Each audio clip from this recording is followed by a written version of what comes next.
David Francey.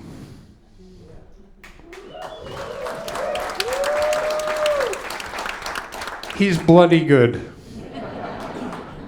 He's a wonderful songwriter. And he's brought with some consummate musicians to play with him. And when I was listening in sound check, I was listening to the interplay of the instruments and how they complemented each other and they didn't step on each other. It was just poetry as in accompaniment. And then there are the stories. And after all, a David Francey concert is about the stories. And one of the stories he was telling me earlier on is that he was, now I probably got this all bungled, but he was at some sort of a fair, and he went to get an ice cream cone, and he came upon a woman, and he liked the sound of her voice, and he asked her, "Do you write songs?" And by gosh, I mean, according to the story I heard, from there on, he said, "Well, why don't you send me something?" And so she sent something, and this is the woman that we're about to see today. Her name is Terra Spencer, and I've been watching her on the internet, and the first time I've ever met her in person was just earlier today. And boy, she is a terrific singer-songwriter. She is a fine instrumentalist. And I'm so pleased that she has agreed to join David as part of this tour because we get to meet her. So please enjoy Terra.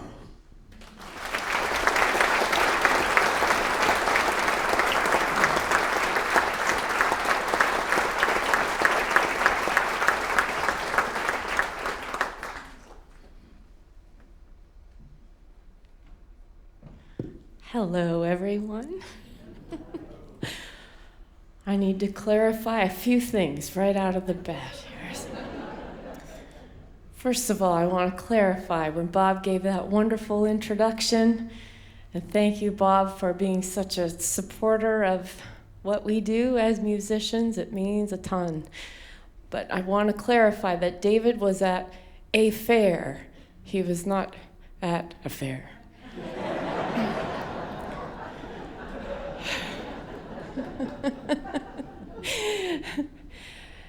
And it wasn't just by chance, actually, that the stranger walked up to a woman and asked her if she happened to write songs, because I, like many of you, I'm sure, have been stalking David Francey for many years because he is one of the finest songwriters we have in Canada. Yeah.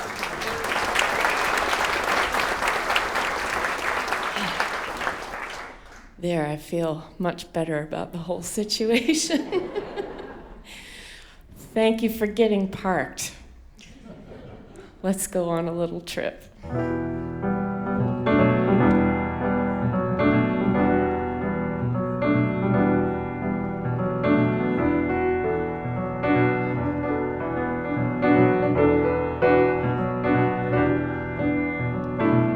Cotton candy, sticky fingers, fryer grease, and smoke that lingers in my wig, and costume clothes, a nightmare paint, a bright red nose, a tiny town, the pouring rain. The monkeys pick fleas from the mane of a lion who had lost his fight to noise and heat and firelight. And in the ring, I am a clown. We bring the circus into town and tumble around like acrobats for ticket stubs and coins in hats. Where are the crowds? They skip the show to listen to the radio. No, they don't bother coming down when the circus comes to town.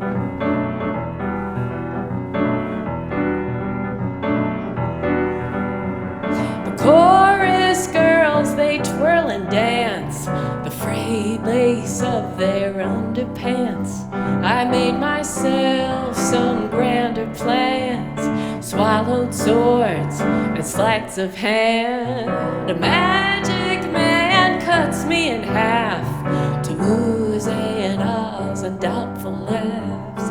And every morning crack of dawn, the wheels turn and we move on. And in the ring, I am a clown. We bring the circus into town and tumble round like acrobats for ticket stubs and coins in hats. Where are the crowds? They skip the show to listen to the radio. No, they don't bother coming down when the circus comes to town.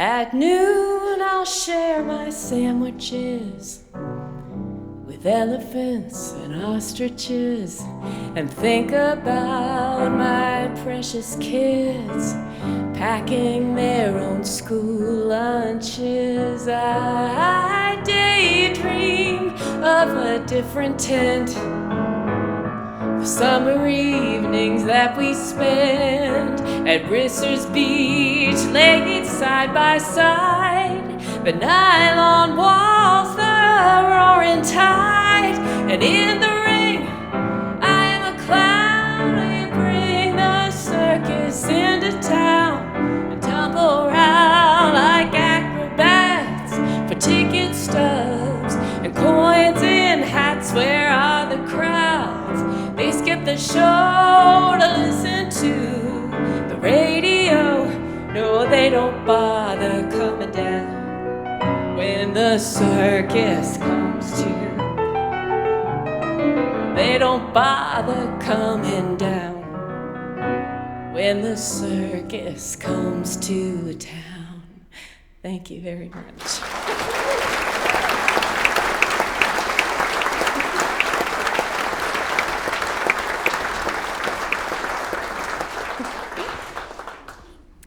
It is a terrific honor to be on tour, to get to play shows, write songs, be in the company of David Francey. I've admired his music since he started making it. And it was not always my dream to do this. I did not envision doing this kind of thing ever. Songwriting kind of came out of nowhere a bit later in life, like it did for David. And has been a grand adventure for me over the last few years. And when I first got invited to go on tour, it was with a country musician that I also met at the fair. And he invited me to go on a tour with him in 2019, which was, just a couple years after I started performing at all. And it was a big ask. It was a 3-month tour.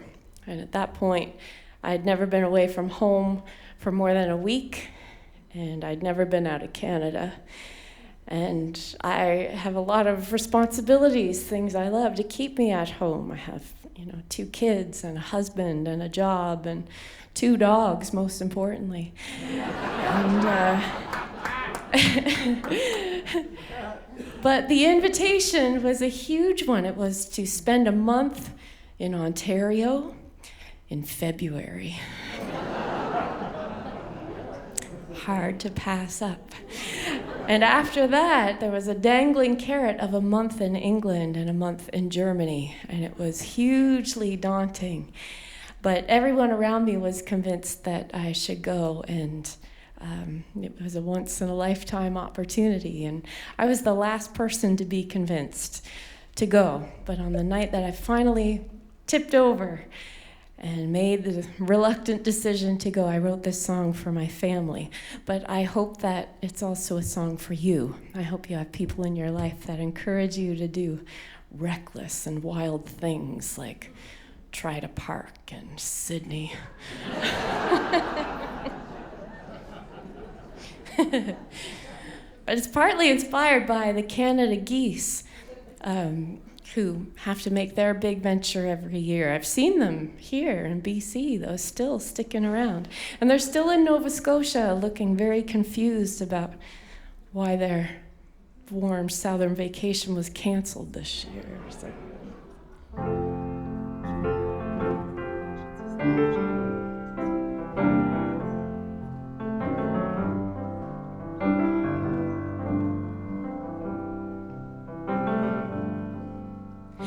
Look overhead in the morning to the families of Canada geese.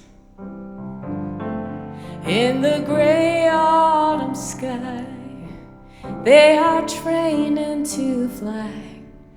Broken V's, incomplete victories. And today, as I make my way homeward, I think of the snowbirds that sing. Sometimes I can't tell if I'm still in my shell or if I have started stretching my wings. But I feel the wind pushing forward. I feel the pull of the sky. The fear and the freedom of a free falling bird that's been waiting and training to fly.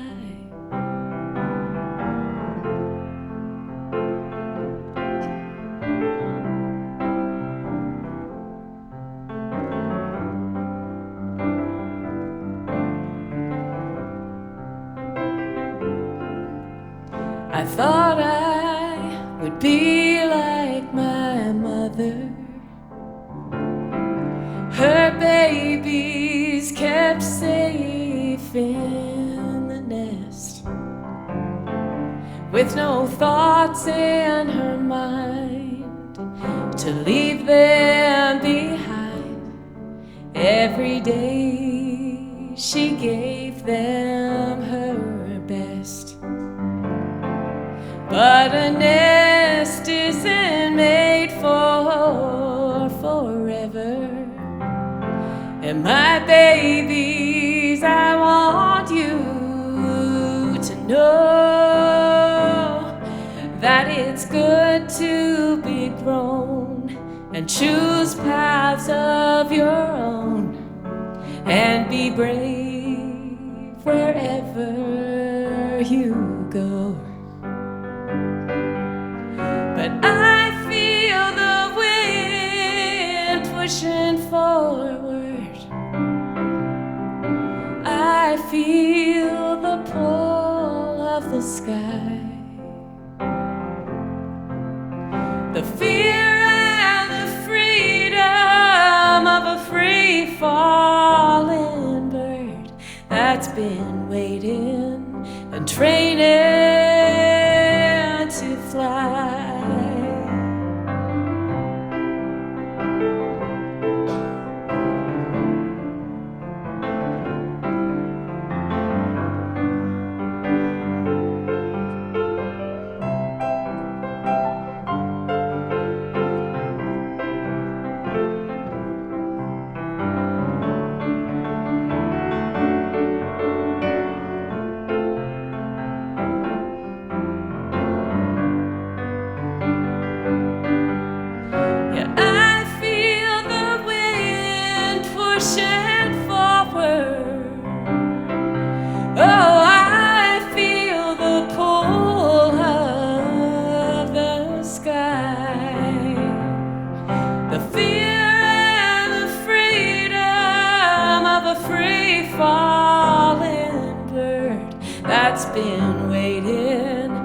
training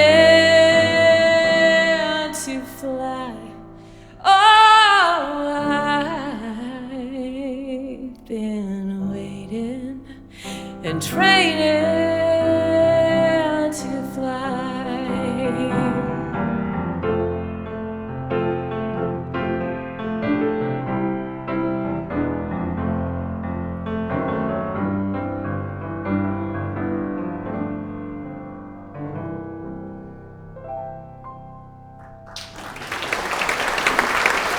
Thank you.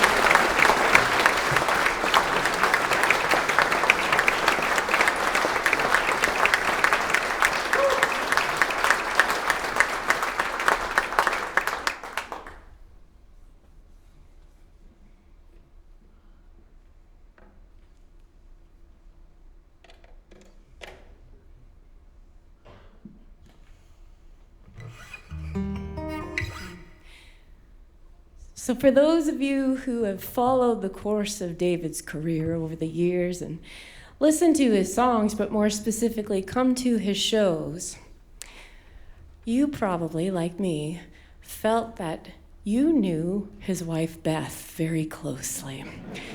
Because one of the fixtures of David's shows has been telling these wonderful stories about his wife Beth, who surely, we all believe, must be a perfect saint upon the earth from the way he would talk about her during his shows. And I loved that fact. But I didn't really understand it fully until I started traveling and being away from home, because I also am married to a saint. And his name is Andrew.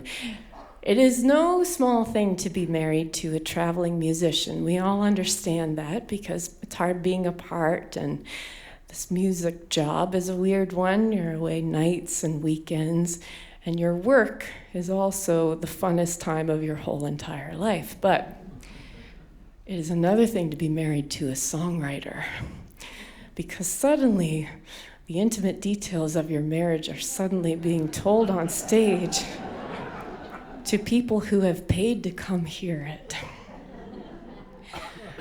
So, when I first started writing songs, though, I was traveling with that country musician. His name was Ryan Cook from Nova Scotia.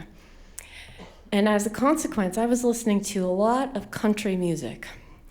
And I don't know how much country music you've listened to, but a lot of the relationships in those songs are not going very well.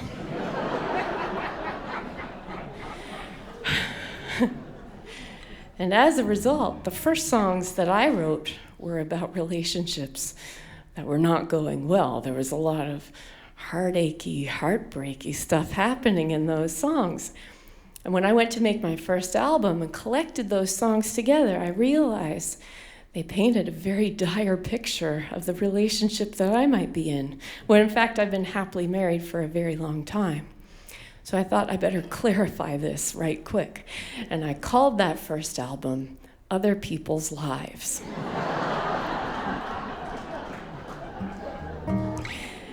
I thought, there, that ought to settle it and perhaps prevent Facebook messages from people I went to high school with, wondering how things were going. But just in case it didn't work, and it didn't, I had put a plan B in the album, which was a song specifically for Andrew that was a little closer to the truth of what our life is like together.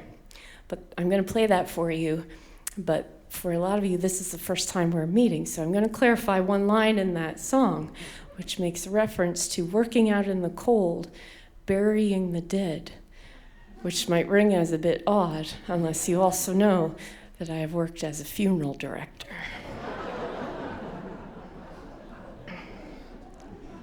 That was a lot of administration to take care of. I apologize for that. So to the song now, for my husband Andrew, from the album Other People's Lives. Here's the song, Other People's Wives.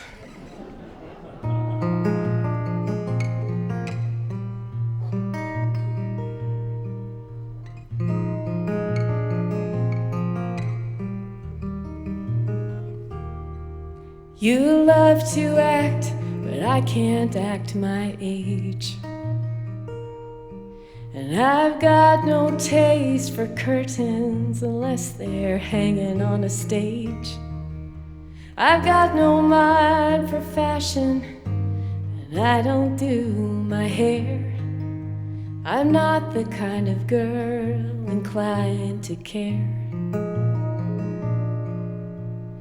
I don't know the names of garden flowers,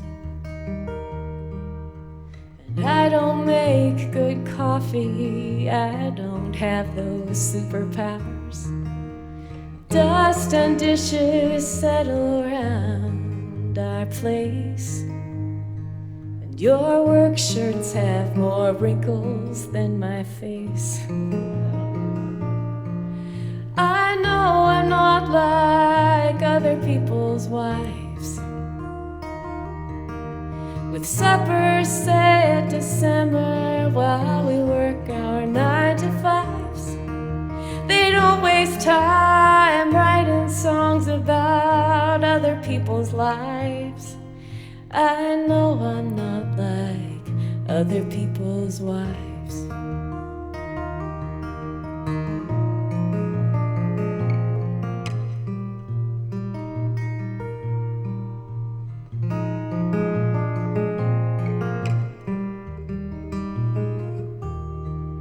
I never feel I am where I should be. My woes and worries would be through if there were two of me. One to work out in the cold, burying the dead.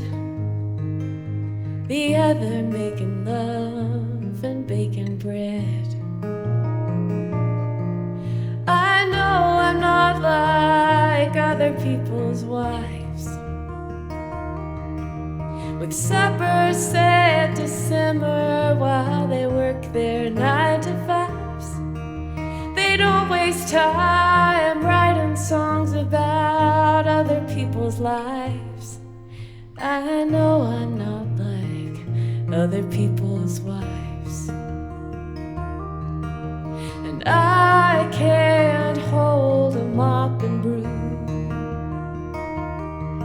while I play guitar down in the music room. Get the groceries, change the bed. No, I'm no use to you when there's a song stuck in my head. And darling, I won't blame you if you go. If you want to buy a ticket to another woman's show, but before you do, I ask one little thing. Just sit a while and smile while I sing. I know you're not like other people's men, who only say I love you every now and then. Although there is no contest, you are still a perfect 10. I know you're not like other people's men. I know you're not like other people's men.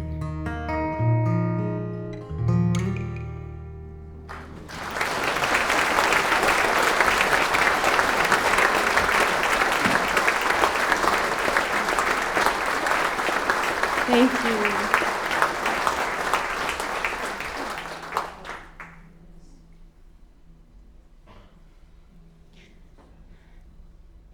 I don't write a whole lot of songs about funerals. As we say on the East Coast, it kind of kills the kitchen party. But it is a really significant chapter of my life that also happened kind of accidentally. I got hired as the organist, and things sort of got out of control, and then I was a funeral director. And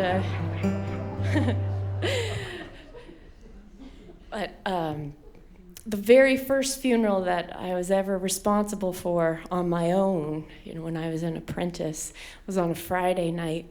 And it was a small little graveside funeral. I live in a really rural place in Nova Scotia.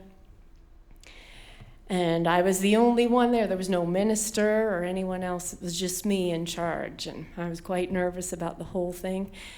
And the family had chosen to dig the hole for the service themselves. It was just a cremation service, a small hole service, you could say. And that's lovely. It's great when people are involved with the service. So we went through, the order of service, and everything seemed to be going really well. People seemed pleased with it, and we closed with the last remarks, and I looked around the circle, and everyone looked satisfied, and at that moment I realized that the people in the family who had dug the hole for the service have failed to bring with them the shovel to fill the hole back in, which is a pretty key element of any funeral. And it was fine. We kind of improvised, and everyone got their Tim Hortons cups and things and filled in the hole, and it was nice, it was nice that everyone took part. But what I had kept secret from that is that I actually had to be at a show in the city following that service, and was in a little bit of a hustle. So after we'd patted everything down and said our goodbyes, I took off in the car and drove the hour into Halifax and ran literally into the gig. And the first person I saw there was my friend Jason, and I busted through the door and said, "Oh my gosh, Jason, look, I'm so sorry. I know I'm running a little bit late, but I was at a funeral service and the gravedigger didn't show up, so I had to fill in."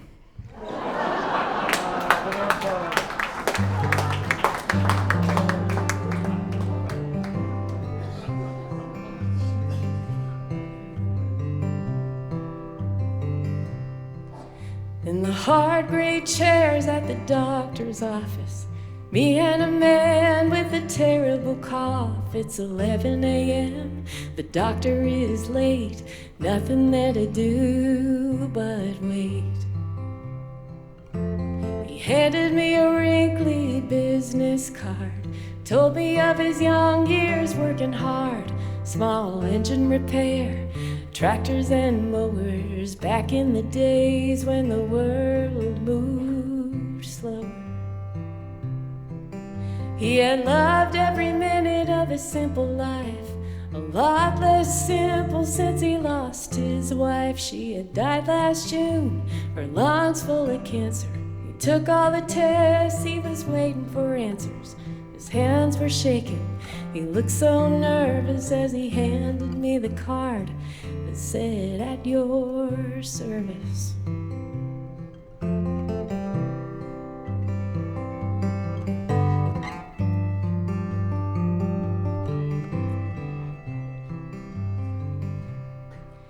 At the funeral home when the paperwork came, I remembered the card and I remembered his name. The obituary short, no next of kin. We only had to print a few bulletins. For the half-dozen people that had gathered there, fanning themselves in their hard gray chairs, workers from the home where the old man lived, sympathy cards with nobody to give. The minister comforted in their loss, and everybody rose for the old rugged cross. We carried him down to where the grass was mown, his wife and his son's names carved in stone. As we covered the grave with the shovel of dirt, I remember the card with the words, "At your service."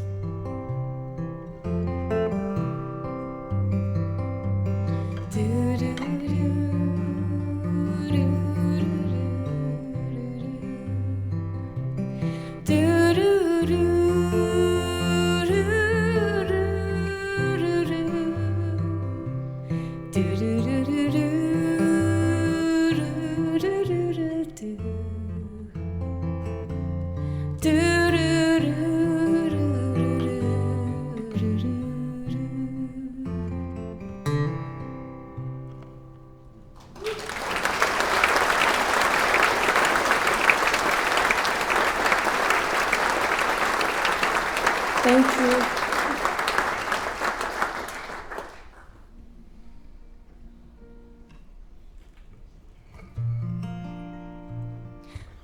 Oh, I'm not kidding myself. I know why you're all here. I'm here for the same reason. We want to hear David Francey. So I'm just going to play one last song, but I want to thank you so much for your patience and being so welcoming. It is a real treat to get to be here and play for you in such a beautiful place. It is exquisite here. So thank you all for giving me a little time. I appreciate it.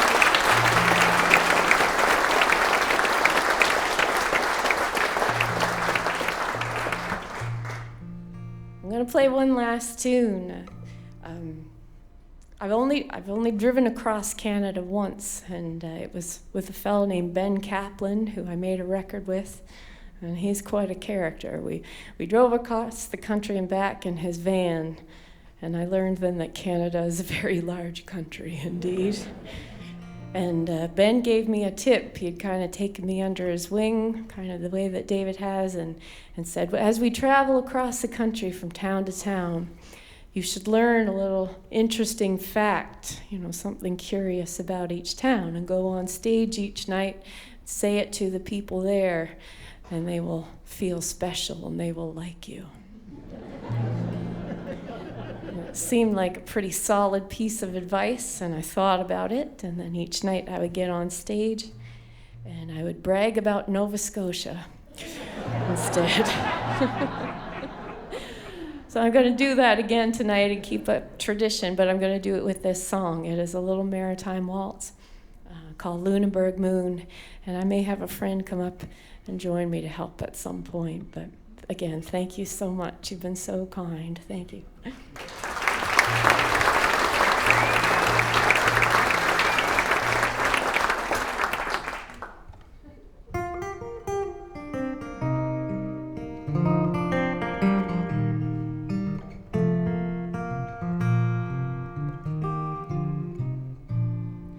The church glowing golden,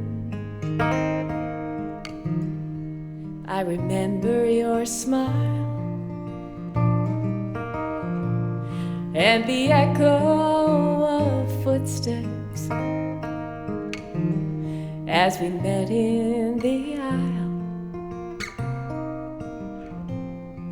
and the music was gentle, but it lifted us high. It was just an old folk song, but it still made me cry. We went to a party with some friends down the street. The wine kept on flowing as we followed our feet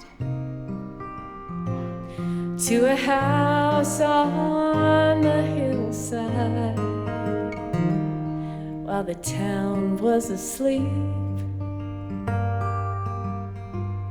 Every step on the staircase had a secret to keep.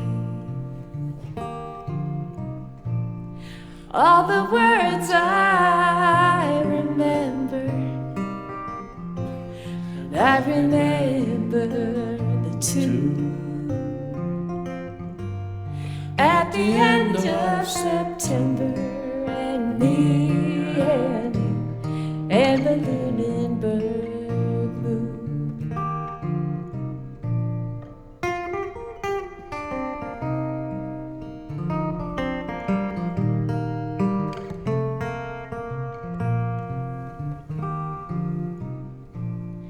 Your hand I was holding, my heart skipping beats in the bed of a captain with sails for his sheets, and the room room was so quiet, just a whispers and waves. In the darkness we drifted, two souls to be saved. All the words I remember, and I remember the tune. At the end of September, and me and you and the Lunenburg moon.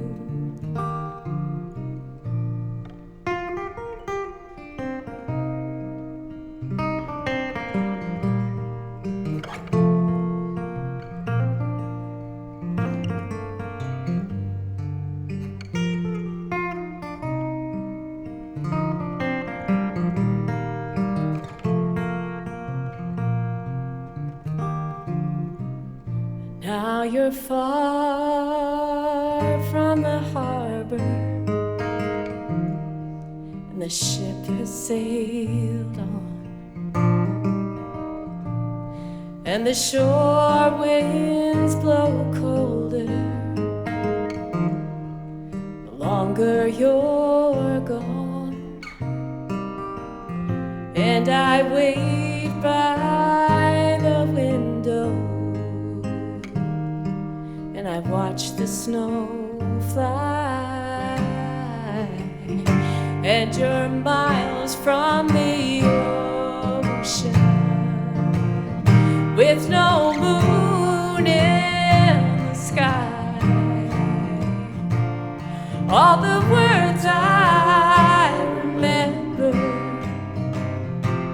and I remember the tune.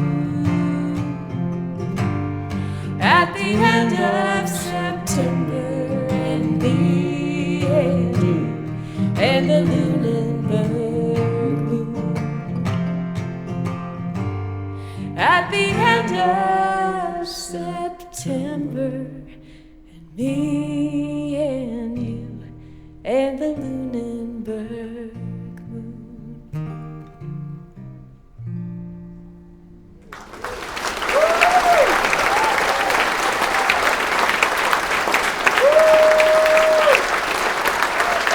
Terra Spencer. David Francey.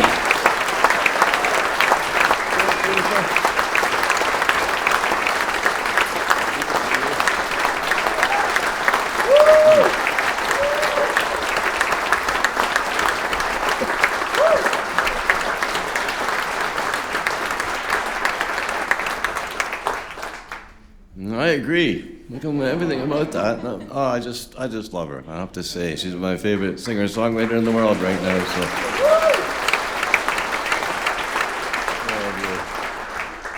So. We're delighted to be on the road together. That's for sure. I mean, it's the first time I ever heard her. I knew I had to go on tour with her, and so here we are. So thanks so much for having us here at the Mary Winspear Theatre. It's absolutely gorgeous. I had no idea, to tell you the truth. Nice to be in Sydney, that's for sure. We're parked at the ferry terminal, though. I'm glad you got a bit closer. That's nice to know, actually.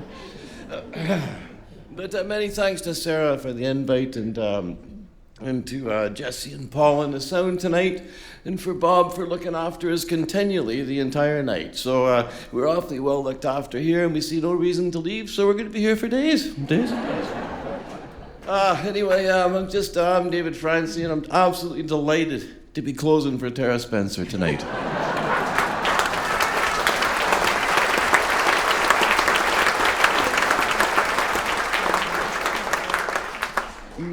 The record they're promoting right now is it's called The Breath Between. Yeah. Oh, thank you, man. Thank you very much. There's 3 people who know it out there, and that's I appreciate that very much, man. Anyway, Terra's all over that record, and she's a big reason it got made in the first place. So this is a delight to be able to share some of our songs with you as well. This is one of the songs off the record that we did together. It's one of my own writings, but I had to get Terra in on this one for sure. It took place in London. It was in London in a beautiful, beautiful park by the Thames, and the river was out, and so the river was really low, really, really low. The tide was out. And these boats that ply the canals, the canal boats, the narrow boats they're called, they're beautiful, beautiful things. But they were stacked like cordwood on the side of the Thames. There was just mud, right in a mud flat, just kind of stacked up, like they were never going to move again. But you know what happens is the tide comes back and it floats all boats and away they go. And love's a lot like that too. You can be as stuck as you can be, and as miserable as you can be, and as high and dry as you can be. Then love pours in, and away you're sailing. And I just love that. So I thought about Beth that night. I wrote this song I wrote it in the park as I sat there, because it was just so beautiful. Everything was there. Except Beth. My wife won't fly, so unless she was on a boat coming over, I missed her entirely. So I wrote this song for her, in absentia, and we'll do it for you right now. Hey, listen. Thanks so much for coming out tonight. I wanted to make sure I thanked you for that. It's just unbelievable. I'm so pleased you're here. Thank you so much.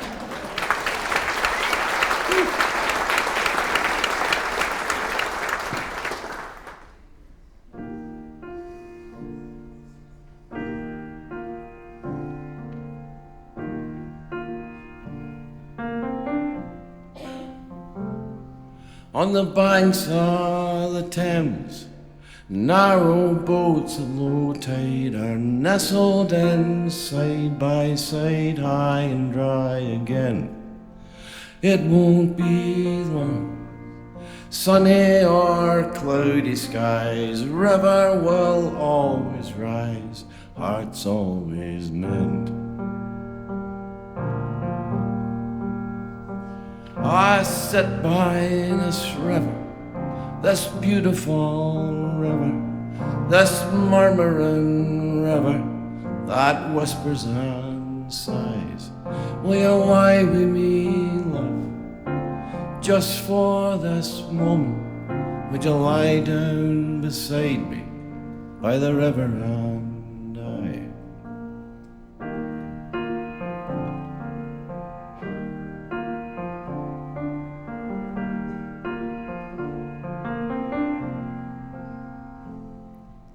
Tomorrow will come, sure as the sun rises at the strike of the heron, as evening birds sing, all bound for somewhere. There is no way of knowing which way the wind's blowing, or what tomorrow will bring. I'll soon be gone, back to what's left behind, off to the west and farther away. And soon you'll be gone, over the dateline, off to another time and the turn of the day.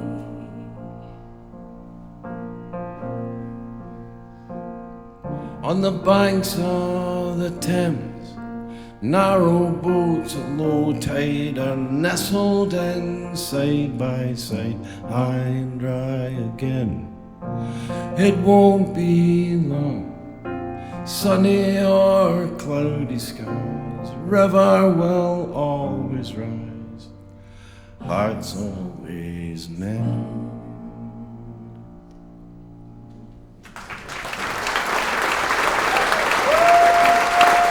Terra Spencer again. Please welcome to the stage the rest of the band. If they would come up there, it'd be great. Thank you very much. I'm one of the luckiest people on earth, to tell you the truth. To do this instead of hammering nails into a roof, it's fantastic. But I also get to play. I'm very fortunate enough that I get to play with people I absolutely love and admire. I admire them for their talent, I love them for who they are. And this is my band these days. And oddly enough, even though I live in the middle of nowhere, literally the hinterlands of Ontario, they're my neighbours. There we go. So it just seems like it was fated to happen. And the pride of Inverary is standing on my left-hand side, your right-hand side. This is Mr. Chris Murphy on the guitar tonight.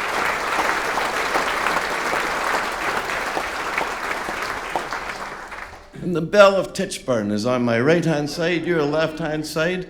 Tonight on mandolin, on bouzouki, and fiddle and vocals, Miss Jess Wedden.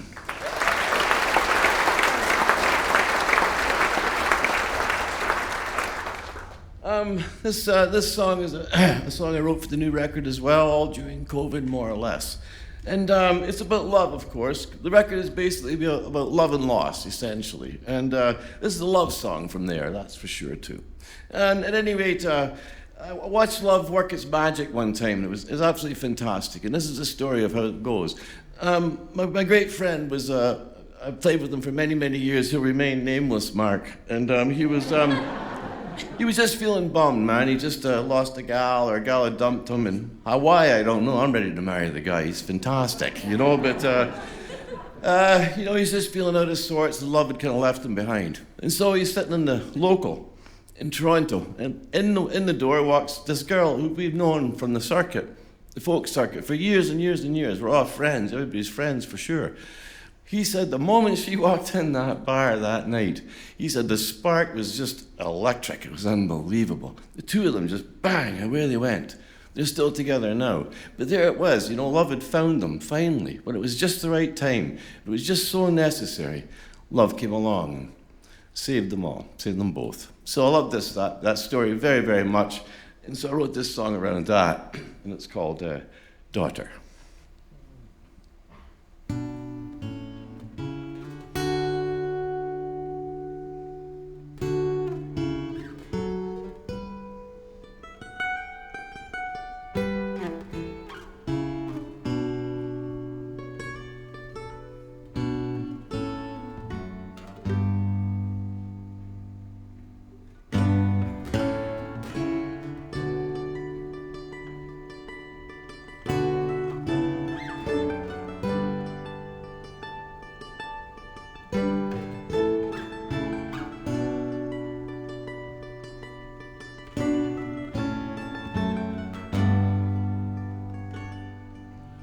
Who are you the daughter of?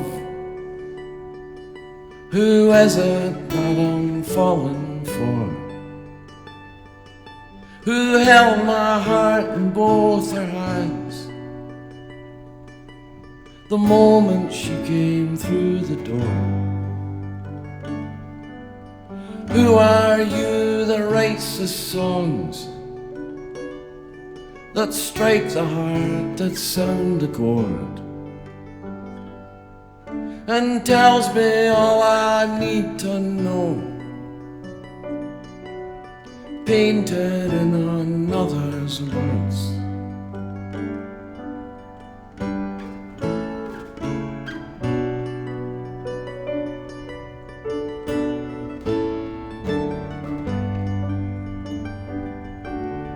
I know that I love your voice. I love it when we only talk, and I loved it when we had no choice, when it all came down to keys and locks. I know your house is kept in clean. I know your father painted walls in every window, in every room, in every door, in every home. I love the hours that linger late, and the dark that only feeds the fog, and the tireless talk of all the things in between the needs and wants. I think about that often now. A memory I dearly keep of a heart content to have its way in momentary shouldered sleep.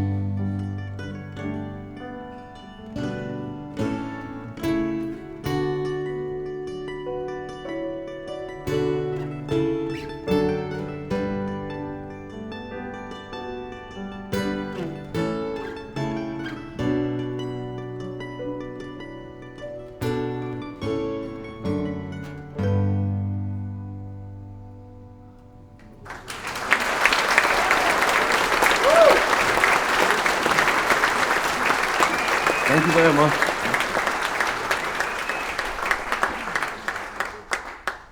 I call it love now? Okay, all right, great. We're all going to play the same song. That should work out better. That's all. Oh, there we go. Song about love. And, you know, we're going to get to death. Don't worry, it's coming. But not just yet. This is about love, and it's about love from the very get-go for me. And I realized that, you know, when I was writing this song, I realized that I made some phenomenal life decisions based on love, you know? Like when to move, and to move across the country, and to quit a job and do all that stuff. Every single one of them was a terrible idea, I tell you the truth. But I was a slave to it, I can't help it. I still am a slave to love, absolutely. And one thing, you know, I can actually substantiate that because I can give you 4 names right now. It's Luann Hartman, Mary Lee Higgins, Brenda Parkins, Wendy Everall. That's kindergarten to grade 3. Mad about every single one of them, you know.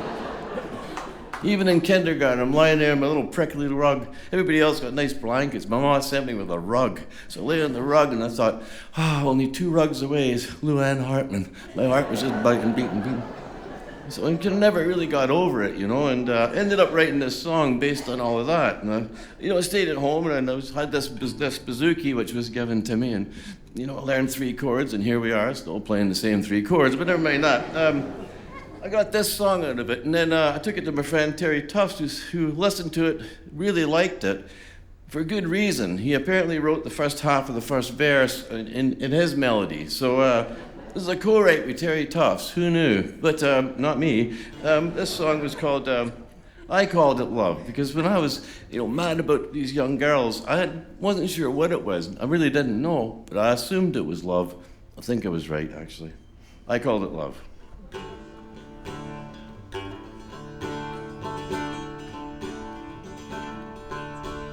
When I was a boy, I carried a torch. I'd ride my bike by to see her on the porch. When I fell asleep, it was her I dreamed of. Didn't know what to call that, so I called it love. It's Brown MacArthur, that 10-year-old girl, a minister's daughter, come into my world. Fit in my heart like a hand in a glove. Didn't know what to call that, so I called it love. I can take it too far as dreams go. I've none to remember as far as I know. Last I remember it was you I dreamt of. Didn't know what to call it, I called it love.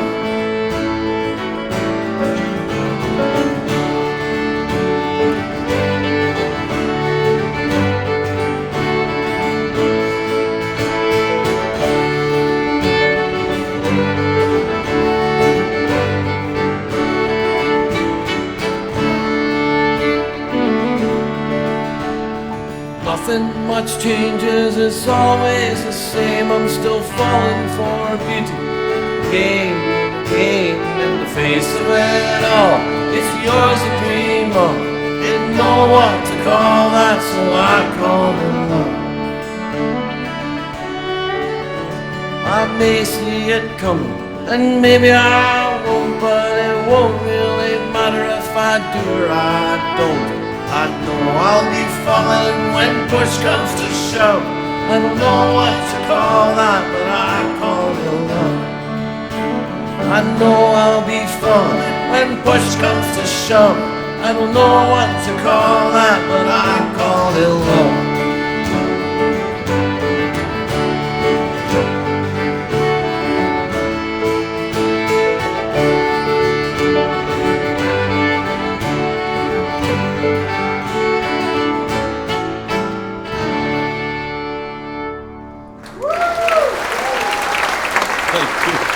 Thanks very much.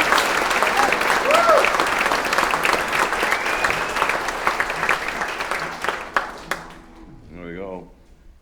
Well, I'm glad that's over with. Thank you very much. Yeah, we got into the death now. Sorry, we made it. We made it. It's because of where I am in life. You know, I'm no longer at that end of life. I'm at this end of life, you know. And as my friend Kieran Kane so succinctly put it, Francey, we're on the wrong end of this equation. Time lived versus time left, you know. He's quite right, too. You know, so I'm a bit, you know, I'm looking back a lot at things. I'm noticing things I never noticed much before. And somewhere around, I think it was 2023, I think it was, in November, I read a CBC report of a fishing boat that went down the Bay of Fundy. It was a scalloper called Chief William Salis. And they were lost with all hands, within sight of the towns they were passing. Just disappeared from the face of the earth. Phenomenal thing, and it just hit me so hard, because it was just before Christmas. And I thought, oh my goodness, you know, that life is so unforgiving when it goes bad. And so it really upset me, these fellas had gone. And so I wrote this poem about it. And then usually I write songs, you know, but I just got the words to this one. I couldn't get a melody to save my life. So what I did was I sent this, you know, on the internet to a gal who was born in the Bay of Fundy and knows all about that life. And her name was Terra Spencer. You may know her. I'm not really sure. She's sitting right there, as a matter of fact. And I got this melody back, and it's a co-write with Terra. It's for those poor men on the Chief William Salis and their families who miss them. The song is called Just Before Christmas.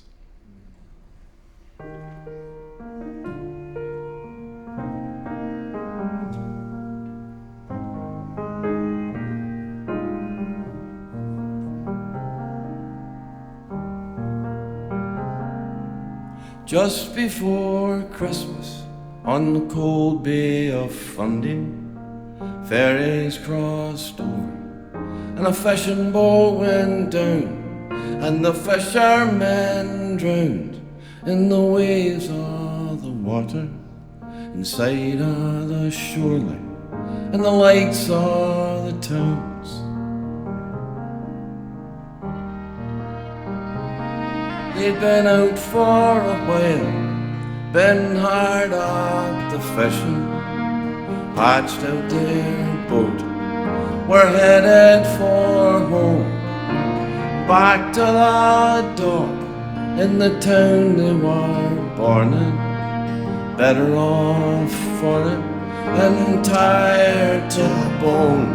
Eternal Father, so strong to save, bind the restless waves.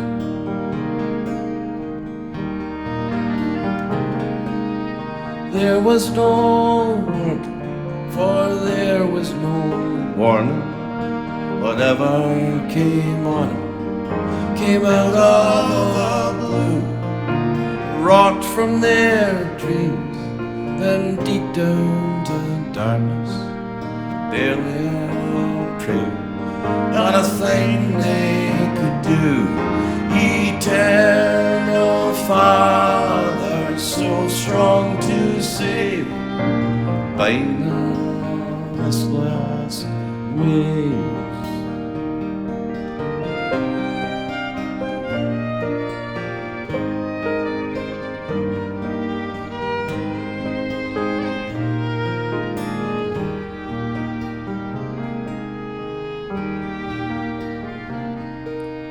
Crew of the Chief didn't make it to Christmas. didn't make it the last miles they needed the most. Now the Christmas lights shine from the house in the harbour, on the bay and the tides, and the suns and the ghosts. Eternal Father, so strong to save, bind the restless waves.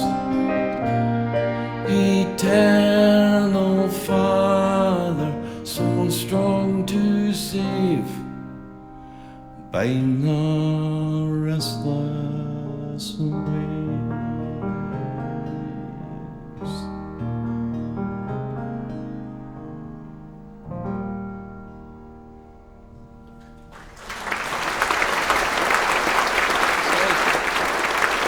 Thanks very much.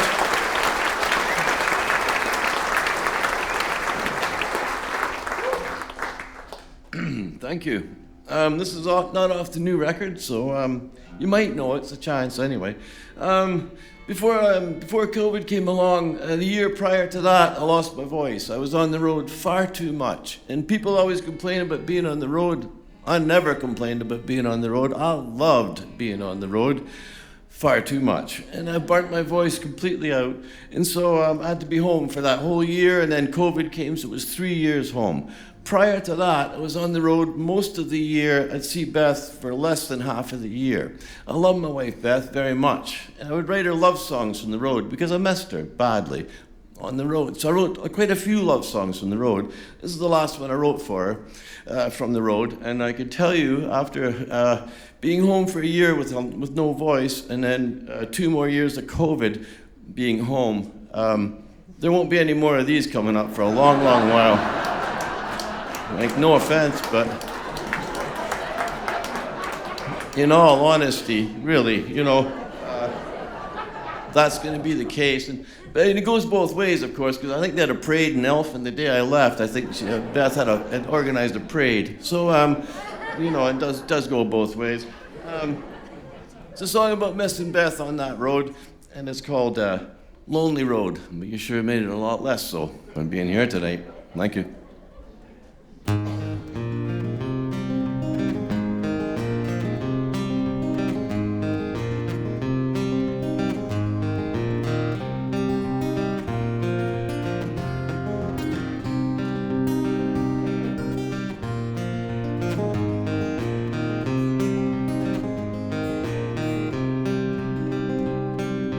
Sun comes up and the sun goes down, sky and prairie and another town. Broken lines, a stuttered code, no sign ahead, just a lonely road.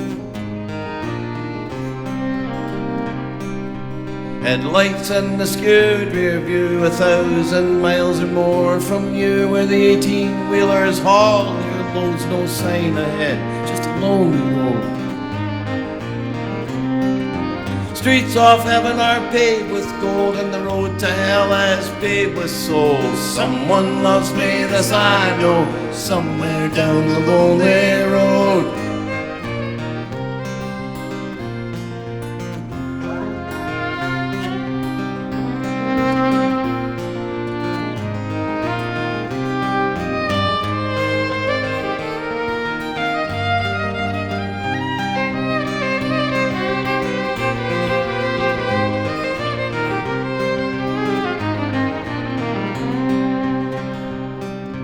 Dark at night, the headlights shine, reminders of what's left behind.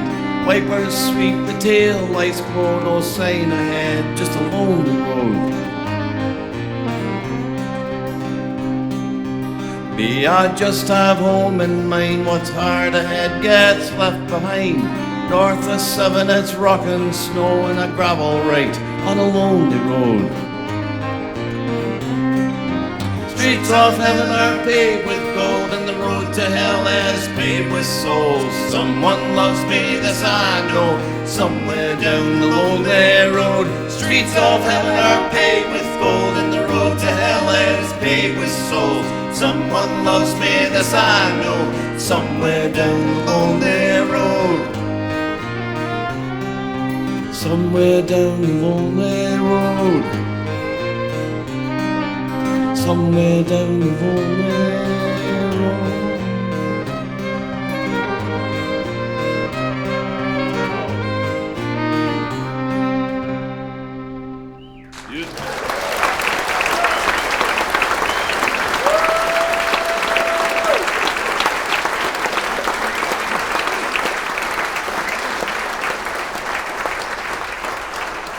Oh, thanks very much.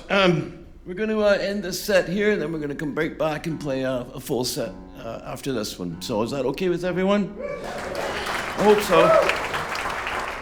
There's CDs and stuff for sale out there, and you know the deal, right? If you want one, go buy one. If you don't, don't. As long as we're clear on that. Well, so far, not one happy song. You probably noticed that. So we're going to put one happy song in this set, but don't get your hopes up. That's all I would ask you. This set's going to be looked after by this happy song, I hope, anyway. This song I wrote when I first moved to Quebec. I lived in Quebec for 10 years or so. I moved from downtown Toronto, smack downtown, Parliament and Gerrard, open 24 hours a day, 7 days a week. And then I moved to this dirt road in Quebec. And the first thing I realized was at 7:30 or 9:30 at night, you can't buy cigarettes anywhere, you know. It was a terrible, terrible shock, to tell you the truth. But it was an amazing place nonetheless. I bought my first house down there as well. I bought a house with 3 3¾ acres with an orchard for $13,000. A 2-bedroom house. It was, I'll use the colloquial term, it was a dump. It's what an absolute dump. But I was working construction at the time, so I would work all day in the construction site, go straight home to this little shack in the woods, and then I'd start working on that, and I'd work on it until 9 o'clock at night, every single night. It was grueling, but it was all right, it was cool. The first thing I did, though, was I built this big, giant deck out the back, 14 feet wide, 12 feet long, and 14 feet off the ground. And I did that because I didn't want to spend 1 extra minute inside that house I just bought, you know? When I got out there, I was just like, oh, thank God. Anyway, I get out there and I just had a cigarette, you know, I'd be looking at the stars. And then one night, I'm looking at the stars and I'm thinking, oh my God, look at that, you know? It was a crowded sky, just beyond beautiful, you know, just massive star field. And I'm looking at that whole star field, and you know, I'm in the middle of like a very black area, so I've got a view, and it's just gorgeous. And I'm thinking to myself, wow, David, man, you're looking at time itself. You're looking at what the first of us who crawled out of the ooze looked up at. It's still there. That's it, man. It's the most spectacular thing in the universe is the universe. I'm telling myself all these things, and I'm saying, you know, that's heaven itself you're looking at, David. That's actually heaven up there, man. I mean, wow, amazing thing. And of course, I'm a human, though, so 5 minutes later, after all of that, next thing's out of my mouth is, I wish something would move, you know. Which means, like, the universe isn't even enough for me, you know? Surely. Like, what an idiotic thing to say. However, at 9:15, over Bunker Hill, which was right behind my house, comes this little satellite. No kidding, man. Little satellite came right over my house at 9:15 every night. I would watch that thing. When I picked it up off the mountain, I'd watch it all the way down till she curved the earth there. And I remember thinking, oh, I just love that thing. Just love it. I used to watch for it every single night. Could have been loaded with anthrax for all I know, but I don't know. But it was a little spark of us up there, a little spark of mine up there, you know, and I thought, wow, that's amazing, man. That's just amazing. And so I just ended up being thrilled with that satellite. I realized we had something in common, though, that satellite and I. Because it's up there, and it's got heaven all around it. Everywhere it looks is the most glorious thing it could possibly see. Where's the satellite looking? Straight down to the ground, you know?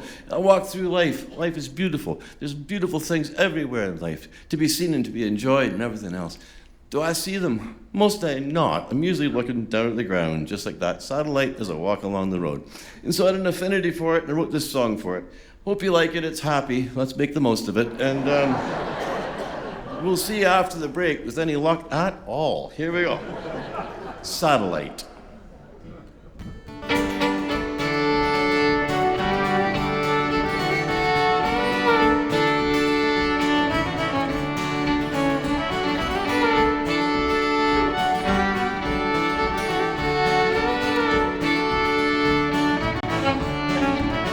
I lived along a rutted road where the nighttime fell like a heavy load, and the firmament was fixed and still above the dark Bunker Hill.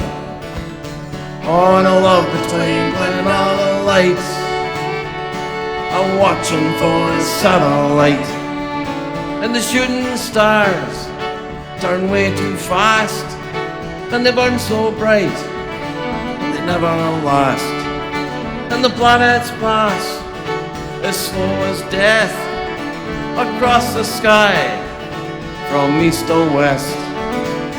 Oh, and I love the twinkling of the lights, I'm watching for a satellite. Oh, I love the twinkling of the lights, I'm watching for a satellite.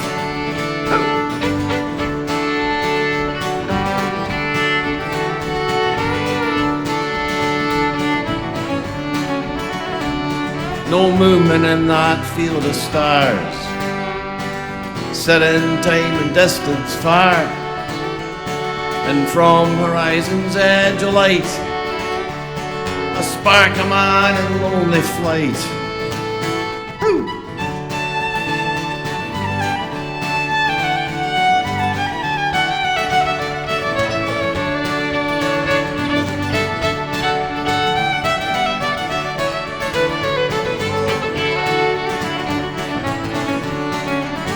Alone among the heavenly host, with a metal heart directed ghost, and all the glory all around, eyes firmly fixed upon the ground.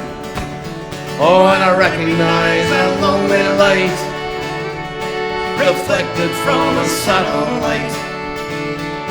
I recognize that lonely light reflected from a satellite.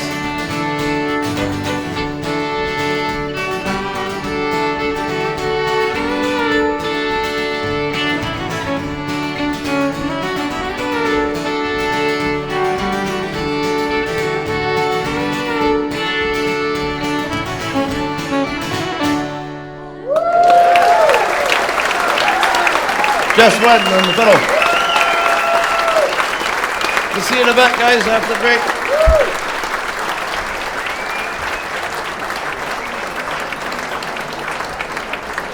Well, lovely. We're going to start the second set, but first I have to tell you about one thing. That is, I go to Ireland every year. I used to go 2 times a year. I'm going to cut it back to 1 time a year. But I go with 23 fans on a bus, little tiny bus, and we drive around Ireland. We visit. There's some bus mates right there, as a matter of fact. And we have a fantastic time, I won't lie to you. It's one of the best things I do in my life, actually. And you go to Ireland and you go to 3 different counties, you spend 3 days in each county in a beautiful big hotel. And all your breakfasts are covered the whole time, and you get a free meal in each hotel for 1 night anyway. And then you see things during the day like standing stones and Irish mailboxes, which are green instead of red, so it's kind of neat. Everything's neat in Ireland, everything. But at night, we get the most fantastic players come in and play for us, private concerts. And then after that, we go to sessions they're raging in the pubs where the players know where they are. And so it's basically an Irish music tour with Guinness. It's absolutely fabulous. Have a great time. And when Chuck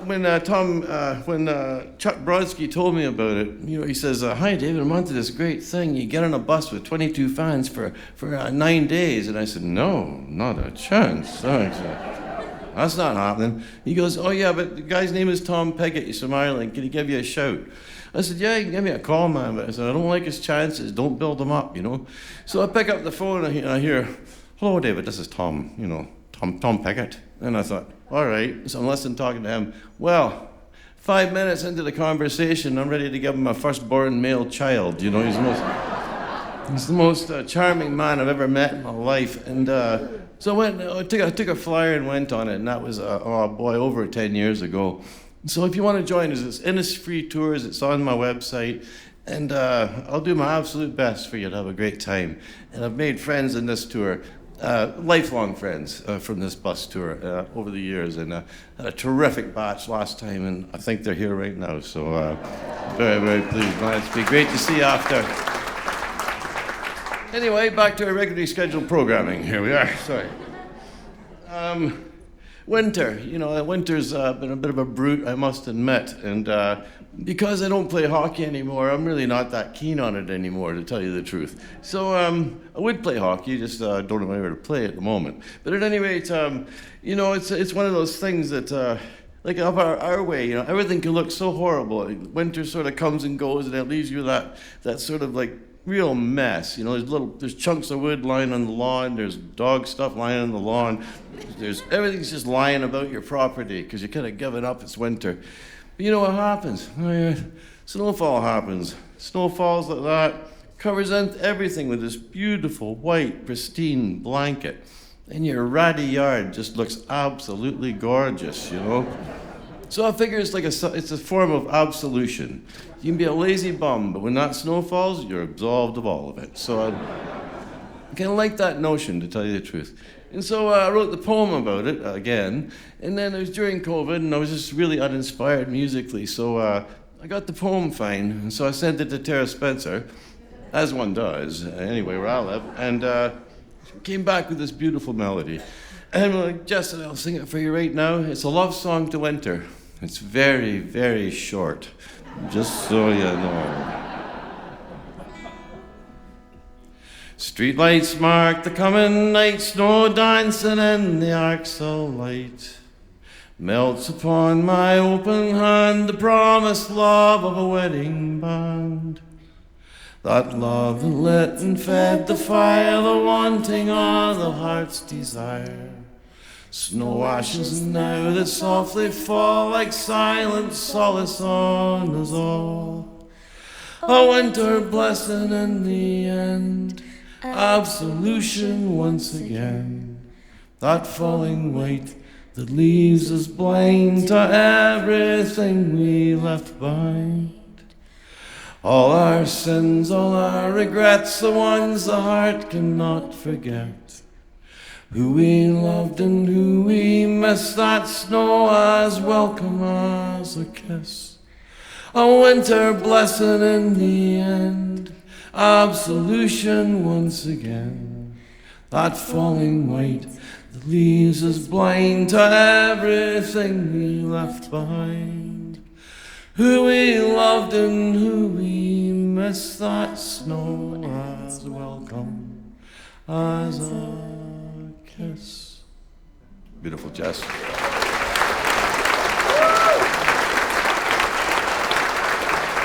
Thank you. A love song for my wife Beth, and it's not from the bad ends of love or the good ends of love. It's just right in the middle, like everything else. And about 8 years into our marriage, everything was seemingly great. I was in this line of work; it was all kind of nice, and I could feel these kind of drifts happening between us, a little bit of inattentiveness, And so when those little inattentiveness happen, you should really do something about them. So I worried about them. That's what I did. I just sort of thought, we're drifting apart, so I worried about it. So it became a problem in my life. So I dealt with it the way I deal with all the problems in my life. I did nothing about it, not a thing, man. Just waited for something else to come along and take its place, essentially. But finally, after about a week of this desperate worrying about it, I got up from the bed one morning, and I sat down at my desk, and I started writing out this song, like automatic writing. People will tell you, oh, it just poured out. Well, this song just poured out, no question about it. There it was. I'd done all the worrying I needed to do. And the second I wrote this song, I felt immediately better. Absolutely, no problems whatsoever. Done and dusted. And I was like, fantastic, right? So about a month went by, and I played this particular song. I came off the stage. I said to Beth, that was a rough time, that, wasn't it, gorgeous? And she looked me straight in the face, and she said, what time? So I hope you like this song. Apparently I just about lost my mind writing it, but hopefully you'll like it. It's called The Waking Hour. It's a really simple little chorusy bit. If you want to sing with us tonight, please sing along. It'd be great to have you. Absolutely great. Just sing the same ones we are. That's all I ask. The waking hour. I wake to the radio morning news, just as the day is dawning, and I watch from the window while a passing cloud dulls the hopeful morning, and I wonder, will the girl I love come back with the morning? But the omen crow at the waking hour has given me fair warning, and the heart that's breaking never makes a sound.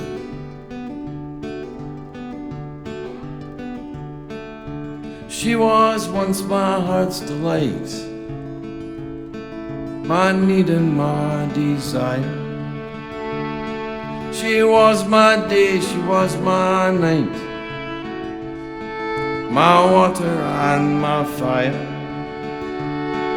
Oh, and I was once the same to her, when we still walked together. But the heavy heart at the waking hour is expecting heavy weather.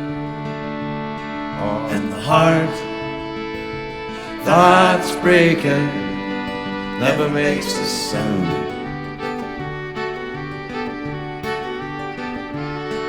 And the heart that's breaking never makes a sound.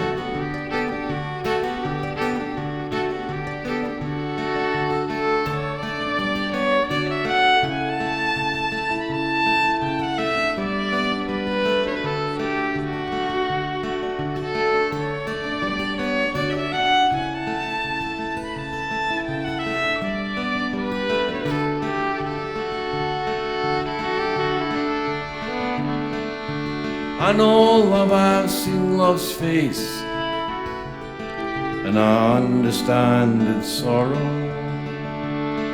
For every love I've ever had has always met tomorrow. Though I'm Wednesday's child of woe, try not to be ungrateful. I was born at midnight black, with a heart that can be hateful.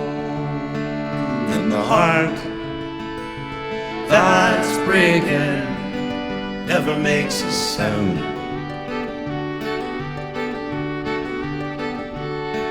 And the heart that's breaking never makes a sound. Oh, and the heart that's breaking never makes a sound. Oh.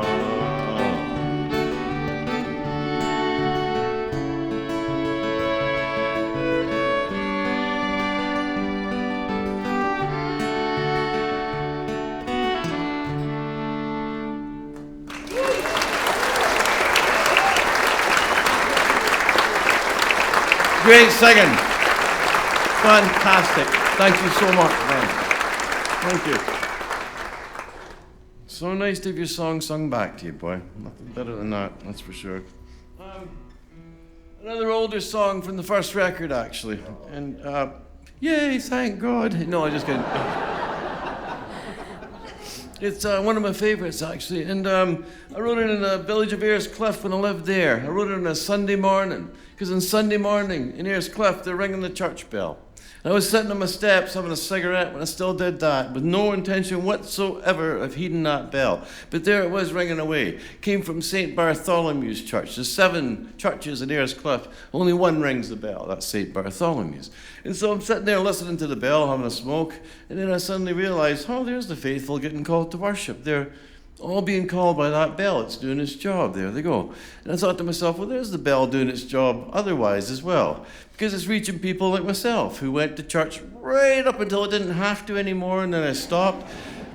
Not under religious grounds at all, just a lazy teenager, absolutely useless, you know. So, but I realized that morning that I had a lot of good times in church, and then I also realized I learned the best lesson of my life in church, which was this one: do unto others as you'd have them do unto you. And I wasn't really listening hard in sermons, to tell you the truth. I was kind of just biding my time till I could go to Sunday school. But I had a crush on the minister's daughter. You may remember that from the first set. It's Ishbel MacArthur. But at any rate, I was really paying attention. So when he said that, do unto others as you'd have them do unto you, I got it. For the first time, I was amazed, man. So I'm sitting in church with my mum and dad and sister. And I'm tugging my dad's jacket. I said, Dad, does he mean treat others the way you want to be treated? My dad said, aye, son, shut up. Because we were in church after all, you know. But that's what it was. And so I was just grateful that morning for that bell and for everything that stirred up in me. And so I started writing a song. And I wrote the song for about an hour. And then I kind of dried up a little bit. So I went up behind my house to this little bench. And on that bench, from that bench, you could see all of Ayrescliff, and particularly my yard, little driveway, little path to the house. But nobody could see you because you're out of sight, out of mind up there. It's an amazing place. And so I was writing away, which was good. I made a few more, made a bit of a progress on the song. And then about an hour after that, my little daughter came home from Sunday school, because I sent her to Sunday school. The word you're looking for is hypocrite. Hypocrite, that's the one. I knew it, yes. But at any rate, Julia came home with this new hymn in her lips, old hymn to anybody who ever went to church, just one of those old ones that we all love and know. And it was new to her, though, and she was singing with all the joy you've ever heard a child sing with. And she had a beautiful voice. This little blonde kid coming up the driveway, singing with her heart full, and just in such a beautiful way. Anyway, she walks up the driveway into the house. And just in that action, it made all the rest of the world, which seemed to be falling apart around my ears that morning, better. It was just like, oh, there's hope, there it is, right there. And so I ended up writing this song after that. And the song is called Saints and Sinners, has a really simple chorus. If you want to sing with us, it'd be great to have you singing.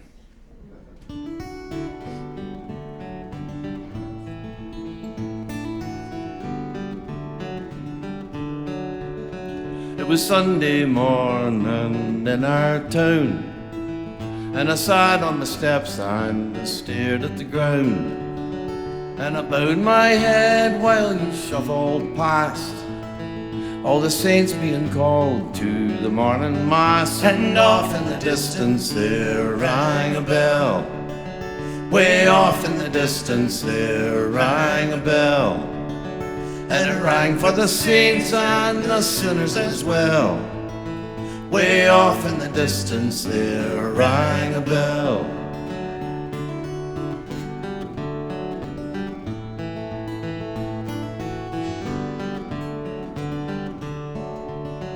I remember the lessons of Sunday school, and I can't help but think maybe I'm the fool.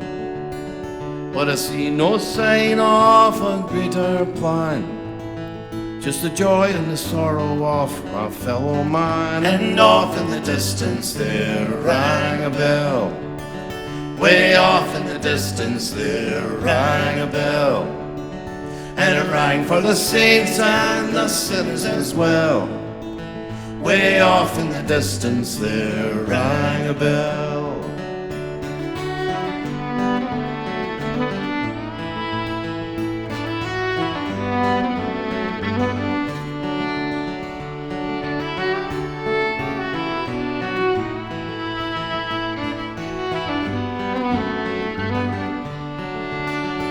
And here we stand while life rushes past, between the first breath and the last. And here we stand between east and west, and here we stand between birth and death. I was watching the news the other night. There was a war on the left, there was a war on the right. And it's no surprise that it's us or them. It's a long way from heaven to Bethlehem, and off in the distance there rang a bell. Way off in the distance there rang a bell. And it rang for the saints and the sinners as well. Way off in the distance there rang a bell.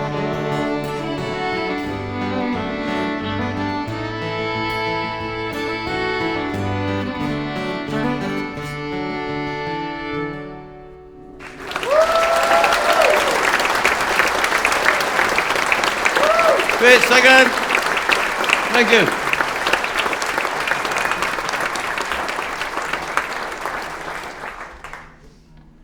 Got now. Oh, okay.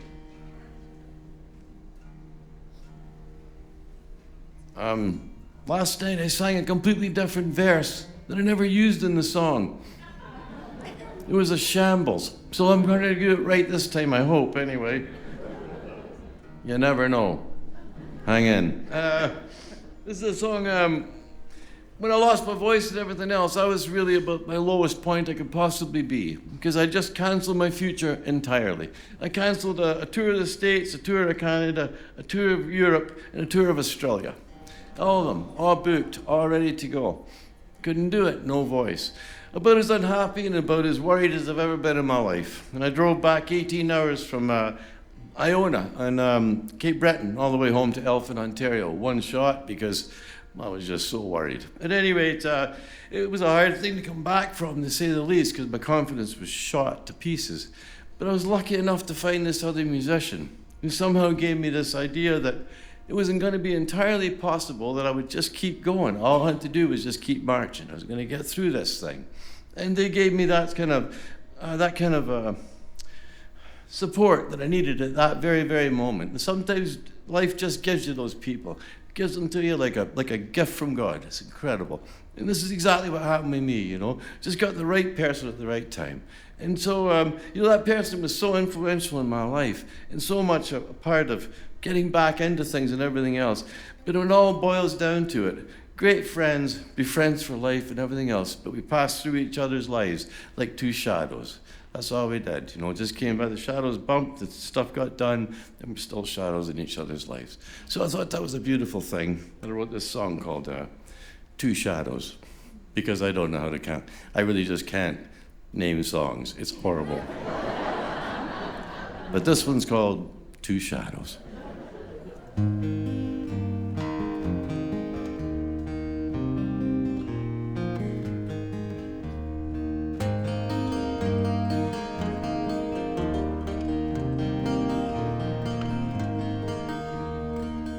There you were, waiting there, sun and waves when you're here. Summer dressed like a flag unfurled in the blue shadows in my blue world.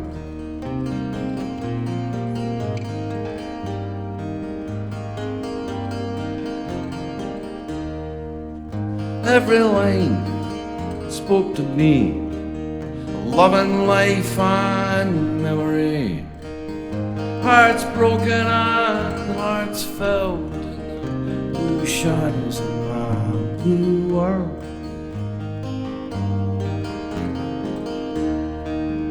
Close together, so far apart, across a table in the dark. Moment I remember still, always had and always will. Thought of love, how it weaves and curls through the blue shadows in my blue world.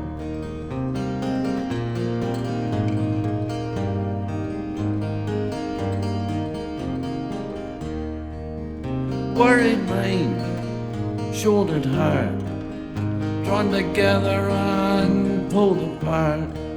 Another spin on the tilt-a-whirl through the blue shadows in my blue world.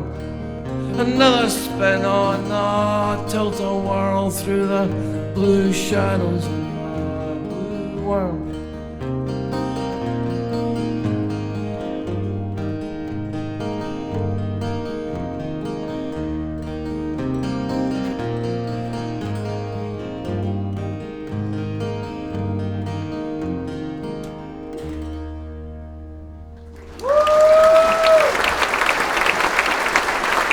Thanks very much.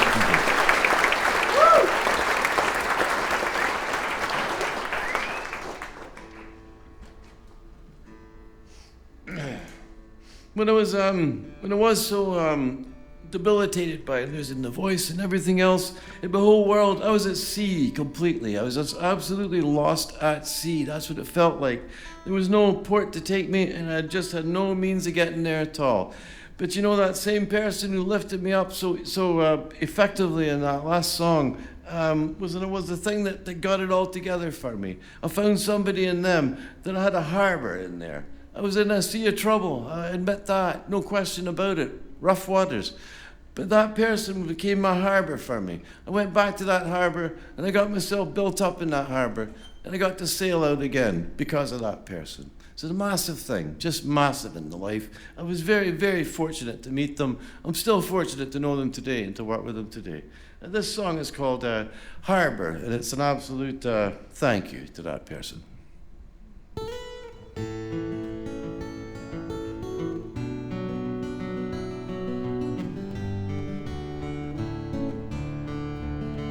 From the thinnest air, the faintest prayer,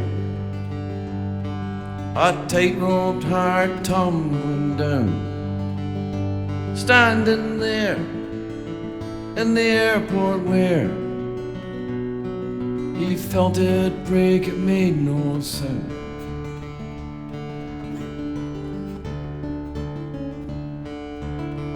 Came down to earth for what it's worth. Feet never even touched the ground. Not another girl in all the world I'd rather put his arms around. Jack and Jill drove down the hill, and all around them sand and water, the eye of Mars and a sky of stars, someone's son and someone's daughter.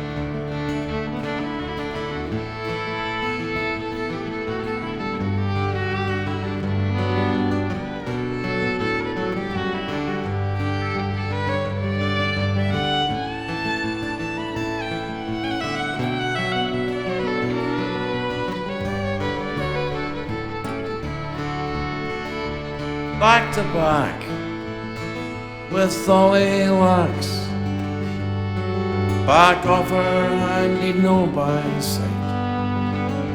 side across the great divide,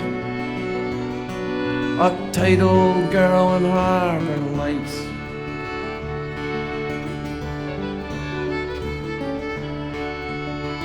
And the song was sung, and they were done. For old time, a moment's grace on the street outside, a last goodbye, and a final look on Mercy's face.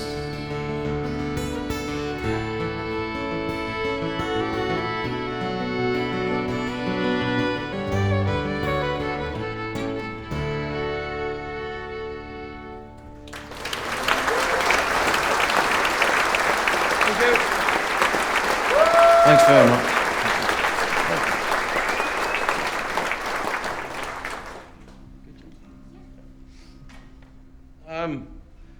April 8th, 2020. That's the day that John Prine passed away from COVID. And it was a big day for me. There's a lot of people come and gone during COVID, and I marked their passing and wished them well and all that stuff. But with John Prine, it was something a bit different, because he's the man who put me on this stage right now. Because I have never listened to John Prine, I'd never be doing this for a living, I'm sure of it. I loved Bruce Cockburn, and I loved all the other guys I listened to, Joni Mitchell, all that stuff. But Prine really spoke to me. And when I listened to his words, yeah, many of us, Many of us. I was writing poetry at that time, as a teenager, I was writing poetry. And I heard his songs and I thought to myself, I'll put melodies to my poetry. I can do that, Because his were so simple and so straight ahead, and they hit you right in the heart, every single one of them. And so I was a massive fan of John Prine. I saw him many, many, many times. I was very fortunate. At any rate, he passed away. And so there I went out to the barn that morning. And it was, not the nicest day in the world, kind of a grey day.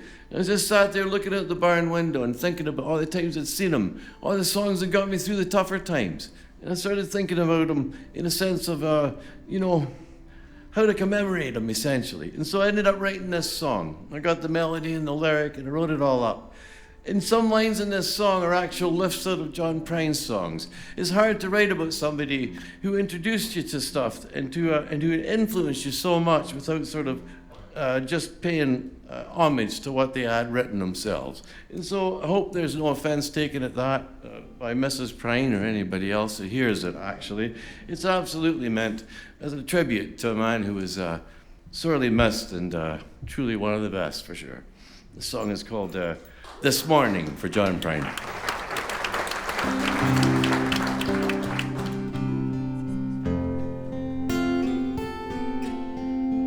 This morning, the sky was grey. Started out lonesome and stayed that way. Good heart and no off a long way away. Fell silent without a sound. That's the way that the world goes round.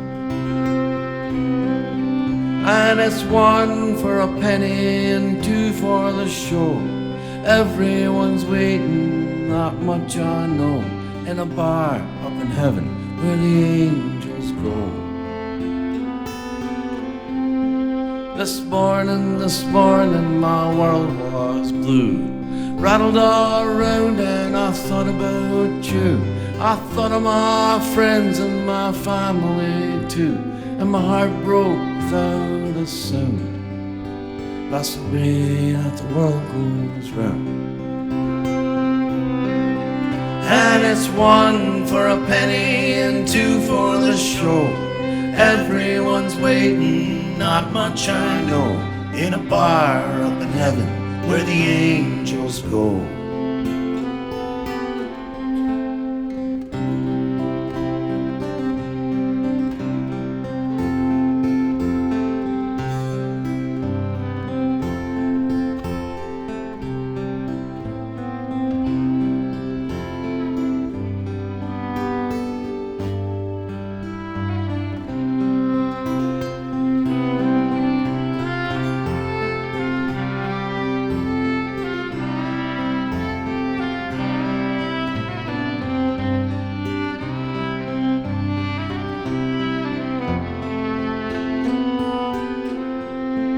This morning the sun rose and then the world kept turning again and again, singing your songs from beginning to end, while the hearts break without a sound. That's the way that the world goes round. And it's 1 for a penny and 2 for the show.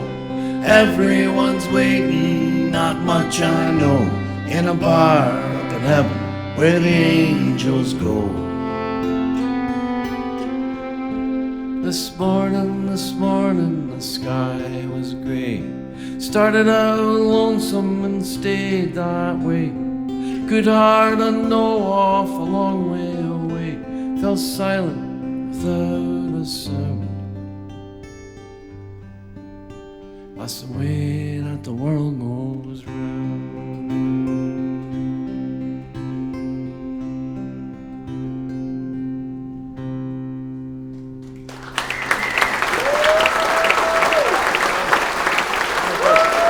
Thank you very much.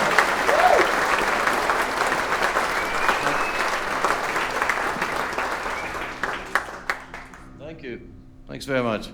Well, that was a death one, and so is this. Sorry. It has to be. This song is, it sort of tries to mark the passage of folks who have gone before us. And there's a lot of folks that are taken from us during COVID and everything else. But it's happened all my life. You know, people have come and people have gone. And it's just, it just seems so brief sometimes. Now, I'm going to be 70 this year, you know, in November 17th. You got that, write it down if you like. But I tell you, man, it's gone by like that. You know, this whole life of mine has gone by like a breath itself. I was born and I grew, and that was the inhalation. And then I aged and I died, and that'll be the exhalation, you know? That's what it feels like, that simple, that quickly, you know? And so I just feel like we're all in that big middle breath between that and that, you know?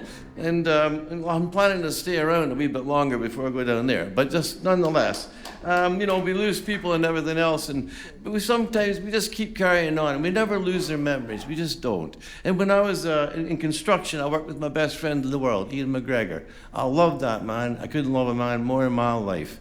And he died on me he had a dreadful cancer, and he died on me. But prior to that, I'd gone into, you know, I worked with him in construction, and I bought these brand new laces for my boots.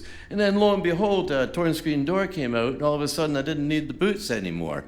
But I had these beautiful leather laces, so I thought to myself, I'm not wasting them because I'm completely cheap, absolutely. So I cut my laces up, and I tied them around down my wrists one at a time as they wore out. And that was to remind me that I used to have a real job. I used to be roofing and all that stuff, and I'm not doing that anymore. But I wanted to remember that's what I did, and that's what I came from.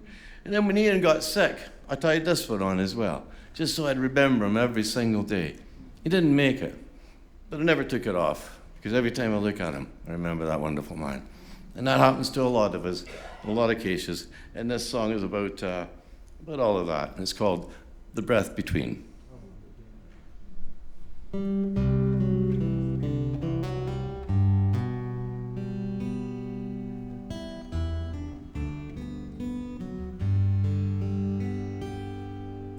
Seasons turn and bring the change,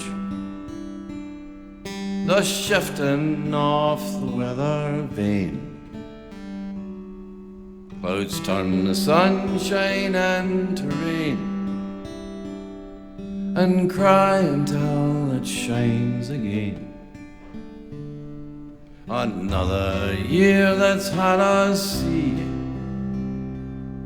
the passing into memory. Souls and hearts and voices still, before that sun could climb the hill. We hold them close and we carry on, in the breath between the here and gone.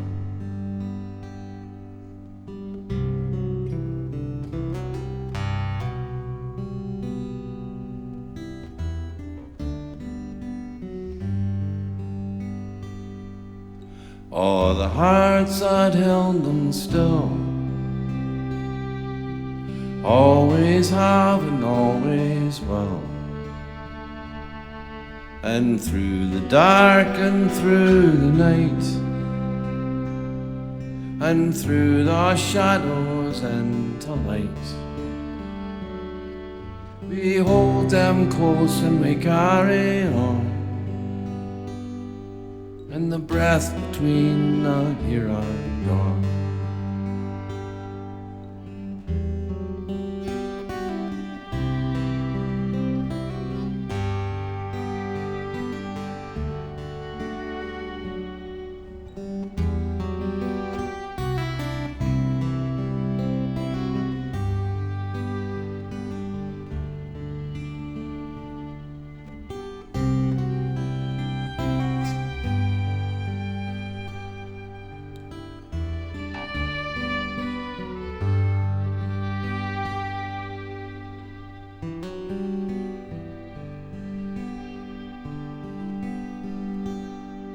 The sun's return for all to see, a world alight in memory, and smiling faces of missing friends, our music to our ears again, and all the hearts that held them still, always have and always will. We hold them close and we carry on, in the breath between our here and gone. Oh, we hold them close and we carry on, in the breath between our here and gone.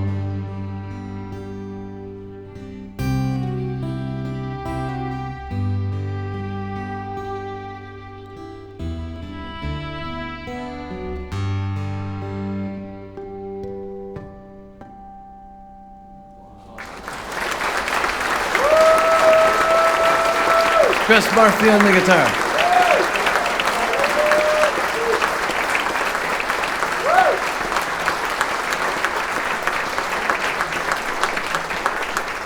Thank you very much. Man, thanks an awful lot. Thank you. An older song you might know, which I hope you know anyway. When I got married to Beth, I inherited a 14-year-old girl. I came out of my first marriage with no kids. I could have gone anywhere. I could have moved to Sydney if I knew you were here, but I didn't know you were here.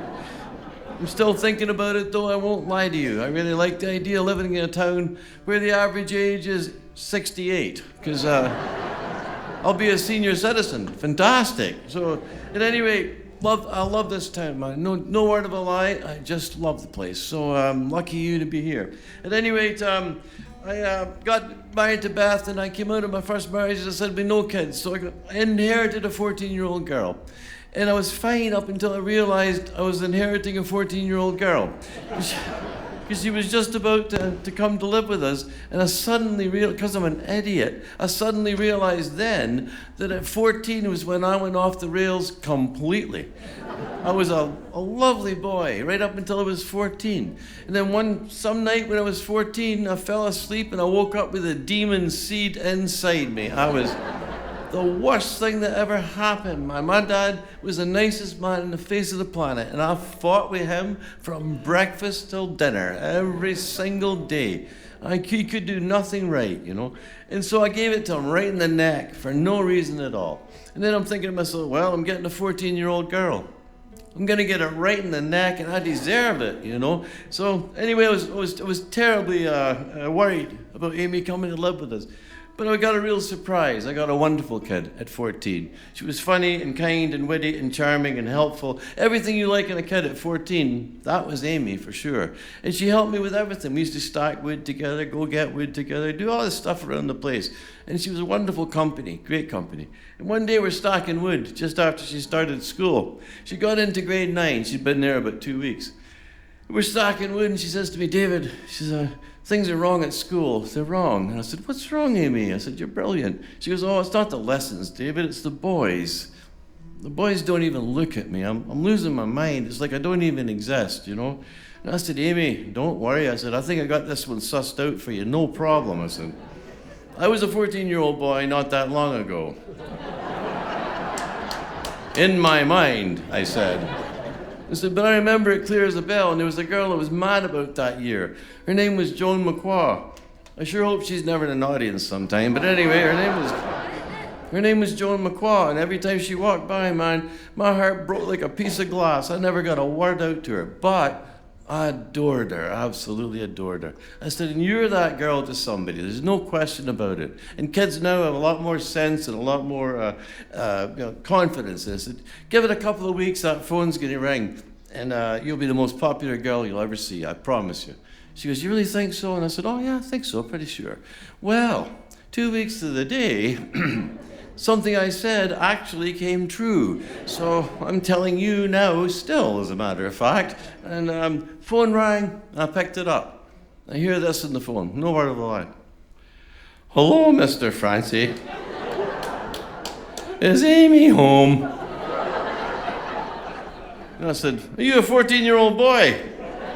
And he says, yeah. I said, no. Whack down went the phone. I wasn't ready. That's what it was. I'm not ready for this. Anyway, I did feel badly, though I did. And then the phone rang while it was still in my hand. And I pick it up and I hear, hello, Mr. Francey. I think we got cut off. You know. I said, oh, I think we did, pal. Here she is. Whoop, handed over the phone. More popular girl was never seen. She was fantastic. It all went fantastically well. But in the meantime, before that young man called, and Amy was still worried about it, I'd written this song. And so before he called, happened to be just before he called, I sat down and played it for her. And I sat down, played it for her, sung it for her. And this 14-year-old girl, who I absolutely adored, was just bawling her eyes out. I've never seen anybody cry like that in my life. You know, she was just crying her eyes out, essentially. And I remember thinking, oh, well done, dad figure, nice job, you know. And I just felt like such a rat, to tell you the truth. You know, I'm supposed to look after this kid. Now I've turned her into a weeping monster. It's terrible, you know. But anyway, I felt that way briefly, and then the songwriter kicked in, and I saw the response to the song, and I thought, good song. So this is a mercenary song in some ways, but it's a love song from my little daughter, Amy, at the time. And I put myself in the song as well, because I don't think anything changes year to year. Generation to generation. Those kids don't go through the school halls thinking, I'm worried about math today, I'm worried about French today. No, they'll go through there thinking, oh, I hope she notices me today. Or conversely, oh, I hope he notices me today. I think that's what drives it all. Love. Anyway, this song is called Broken Glass. Easy chorus. If you want to sing with us, it'd be wonderful to have you.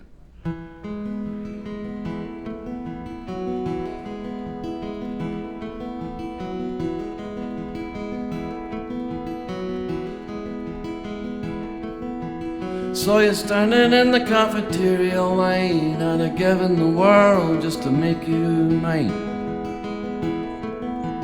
Saw you at your locker in the high school hall, and it didn't take a minute for my heart to fall when you hear us sound like broken glass.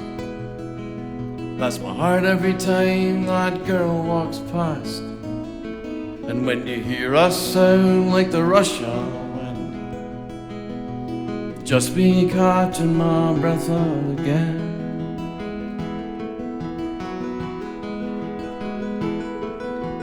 Saw you on the bus on the way back home. You were sitting so pretty, sitting all alone. Couldn't think of anything much to say, except I'll love you forever till my dying day. When you hear us sound like broken glass, that's my heart every time that girl walks past. And when you hear us sound like the rush of wind, just me catching my breath again.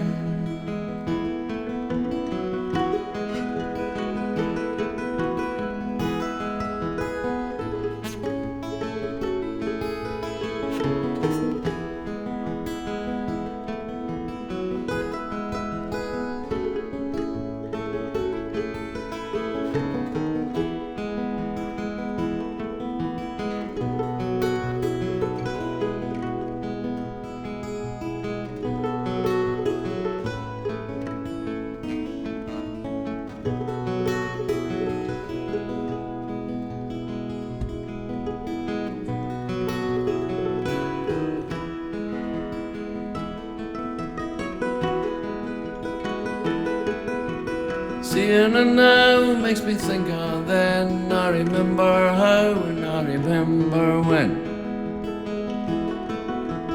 Go to a party hoping that she'd show, then you dance in the darkness to Abbey Road. And when you hear us sound like broken glass, that's my heart every time that girl walks past. And when you hear us sound like the rush of wind, just me catching my breath again. When you hear us sound like broken glass, that's my heart every time that girl walks past. And when you hear a sound like the rush of wind, just me catching my breath again.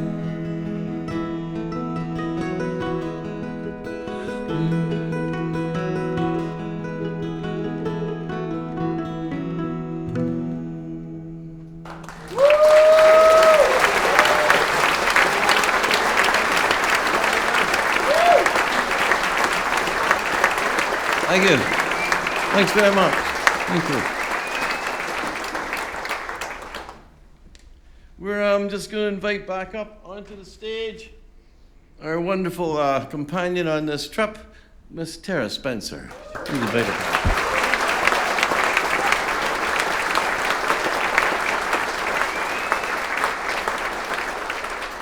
It is a massive treat for me to have Terra on this tour.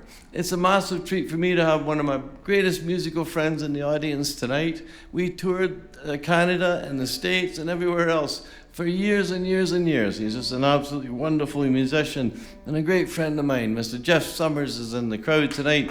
Jeff, you want to come up and sing this one?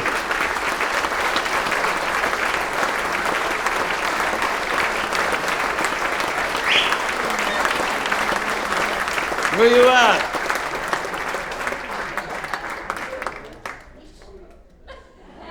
Oh yeah, come on up.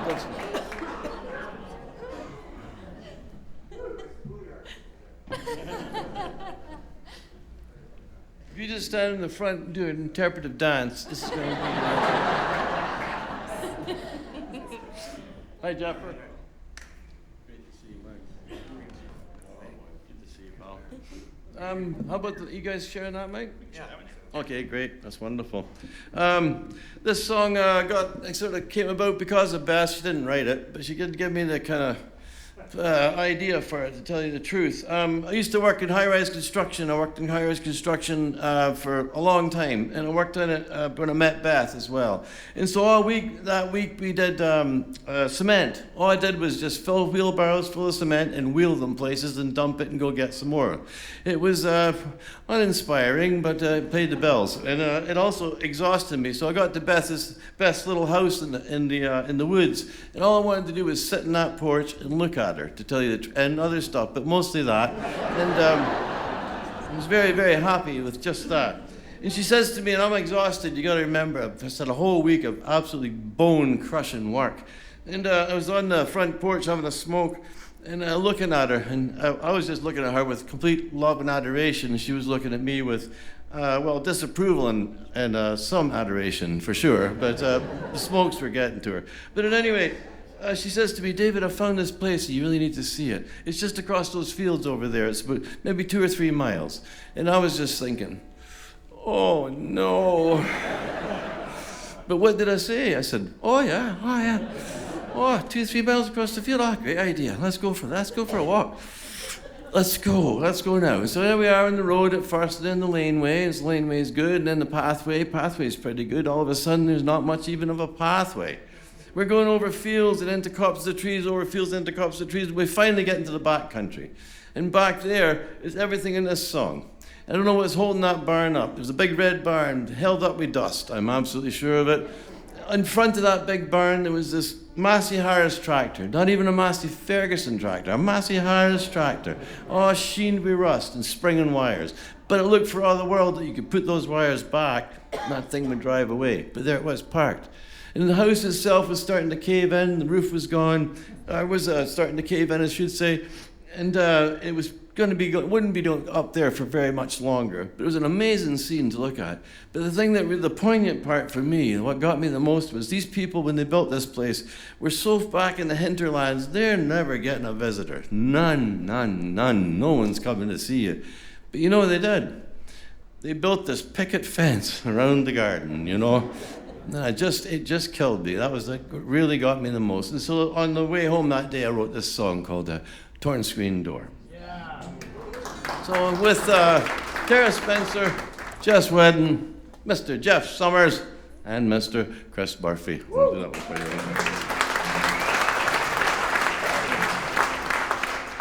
you. A late summer day, and my love and I went walking Over hills and fields we walked, laughing and talking.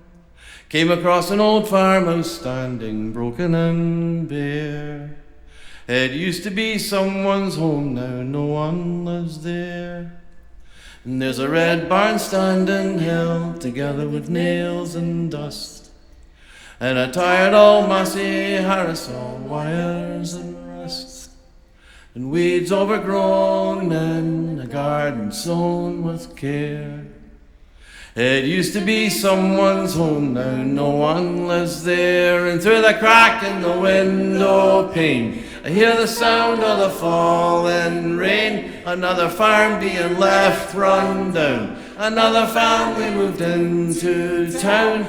Had a life that they tried to save, but the banks took it all away. Hung a sign on a torn screen door, nobody lives here no more. They worked their fingers to the bone, nothing left they could call their own. Packed it in under leaden skies, just a weed waving them goodbye. Had a life that they tried to save, but the banks took it all away. Hung a sign on a torn screen door, nobody lives here no more. Had a life that they tried to save, but the banks took it all away. Hung a sign on a torn screen door, nobody lives here no more.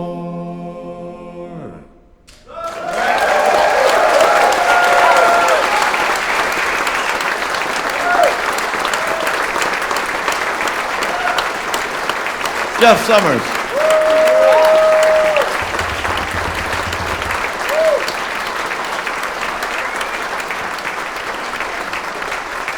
Thanks, guys, very much.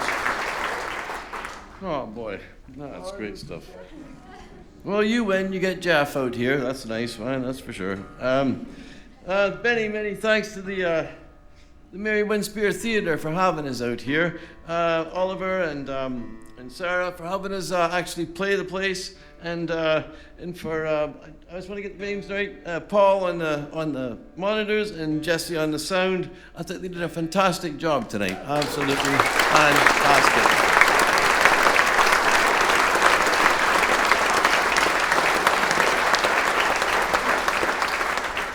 And Bob for that wonderful introduction, that's for sure. And I wish you all the best with the festival and everything else you do here, because you do it all right. It's been an absolutely wonderful place to play for us. Thank you so much for that.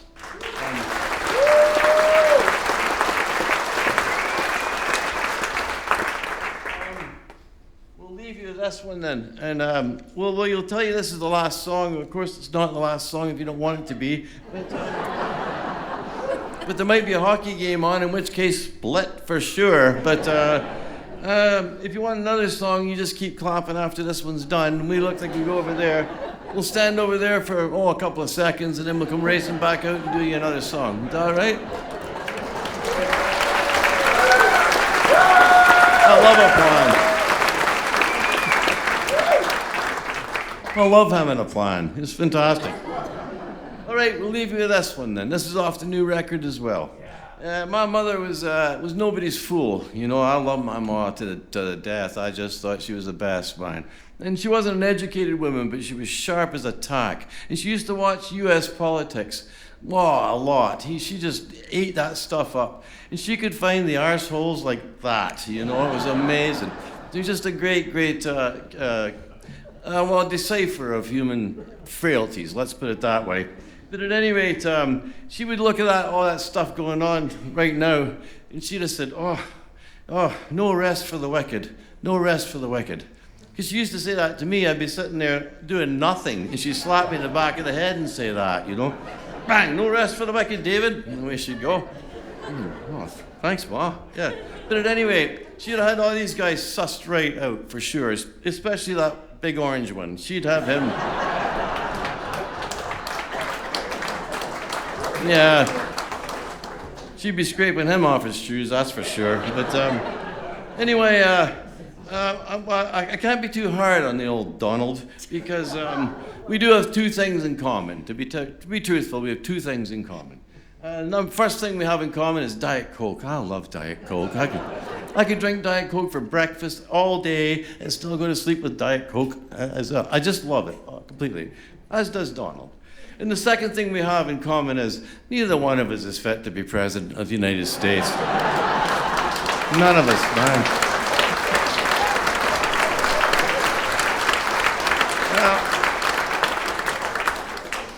It's a nice response up here, that's for sure. Doesn't get quite the response like that down there, but it's still better off to hear it nonetheless. So at any rate, there's a sepsis afoot in the world. We have to stop that, that's for sure. I'm a great believer in that most people are kind, and most people are generous, and most people have hearts. And I think those people are going to take care of those lying people. I usually say something absolutely awful, but I'm not going to say it tonight. Anyway, I wrote this song about all of that, and it's called Time for the Wicked to Rest. Thanks so much, everybody, for everything. You've just been a brilliant audience. Thanks so much.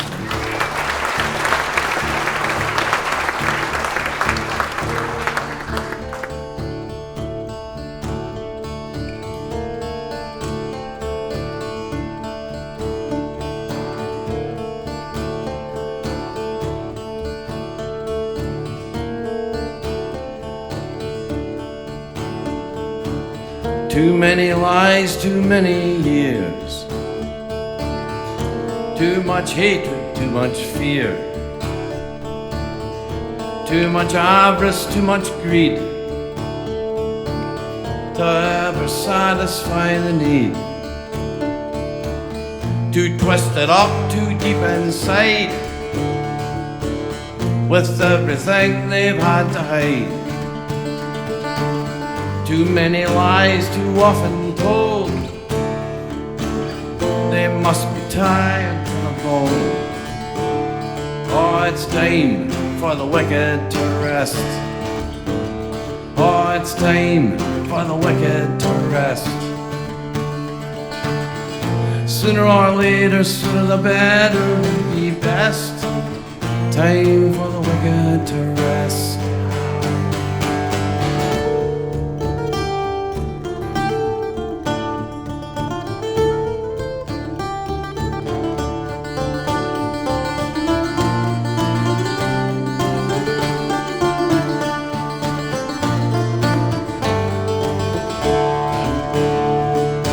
Time for the truth to well out.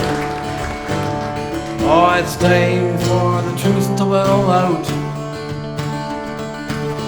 A lie's a lie if you whisper or you shout. Time for the truth to well out. And it's time for the righteous to rule. Oh, it's time for the righteous to rule. To clear the temple of the haters and the fools. Time for the righteous to rule. Oh, it's time for the wicked to rest. It's time for the wicked to rest. Sooner or later, sooner the better will be best. Time for the wicked to rest. Sooner or later, sooner the better will be best. Time for the wicked to rest. Oh, it's time for the wicked to rest.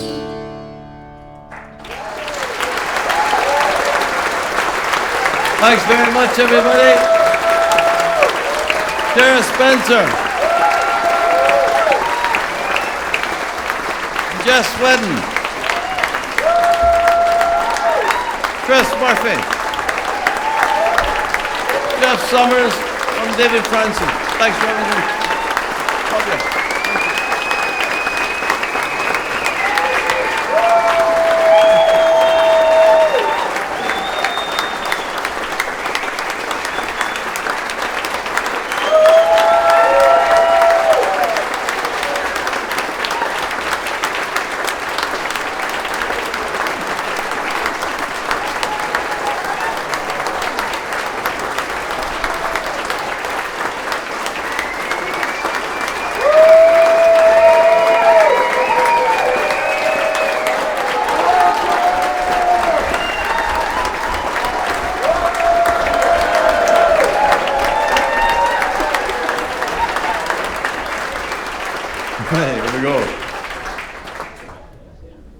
thanks.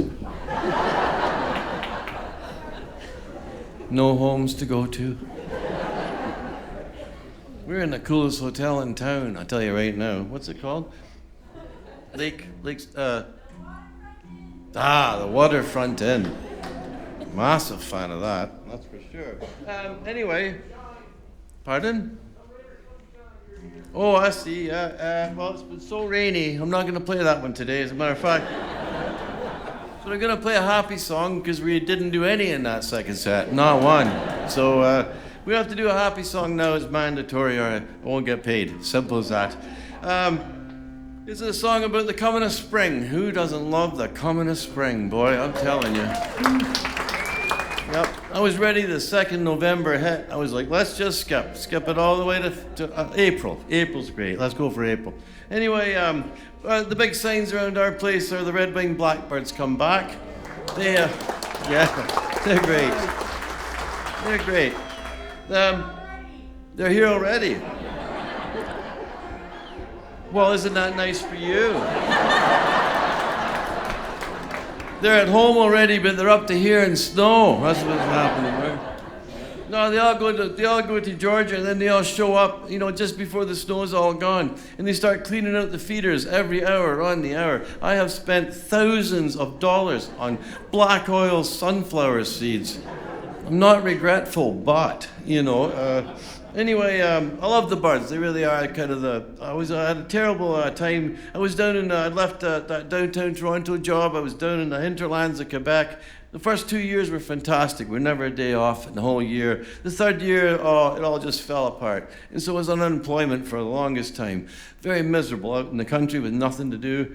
And then one day I was walking back from Fitch Bay, and I heard way back in Fitch Bay, red-winged blackbirds. It was an amazing thing. So I went into the house and I wrote this song because I was so buoyed by just hearing them.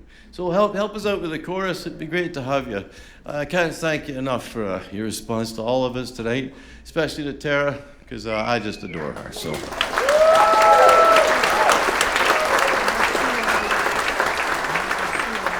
Well, thanks so much, guys, and we'll sing along with us soon, and we'll see you, down the road a bit. I'll come out for a little bit to say hello to folks, okay? Just maybe a wee bit slow getting there, but I'll get out there, okay? All right, red, white, black.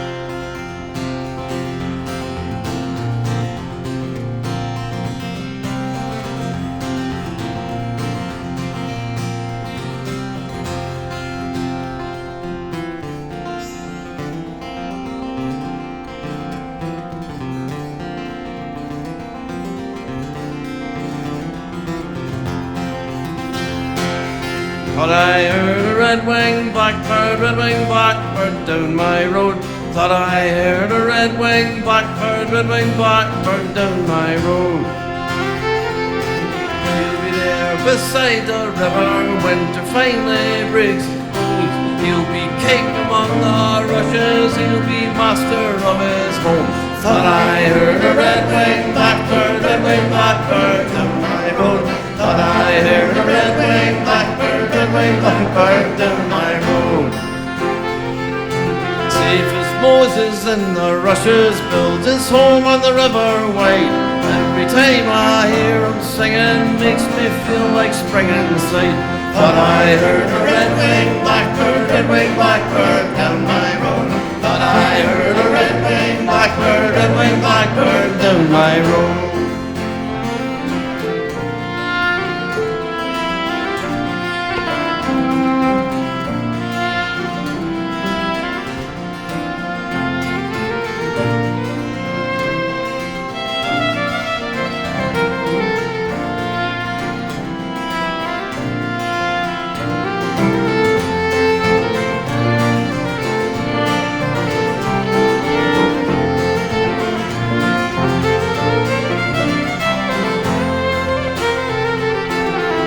And they're singing his heart out, he'll be telling me stories true.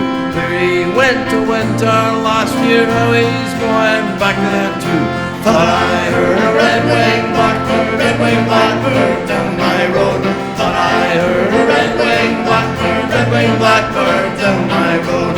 Thought I heard a red-winged blackbird down my road. Thought I heard a red-winged blackbird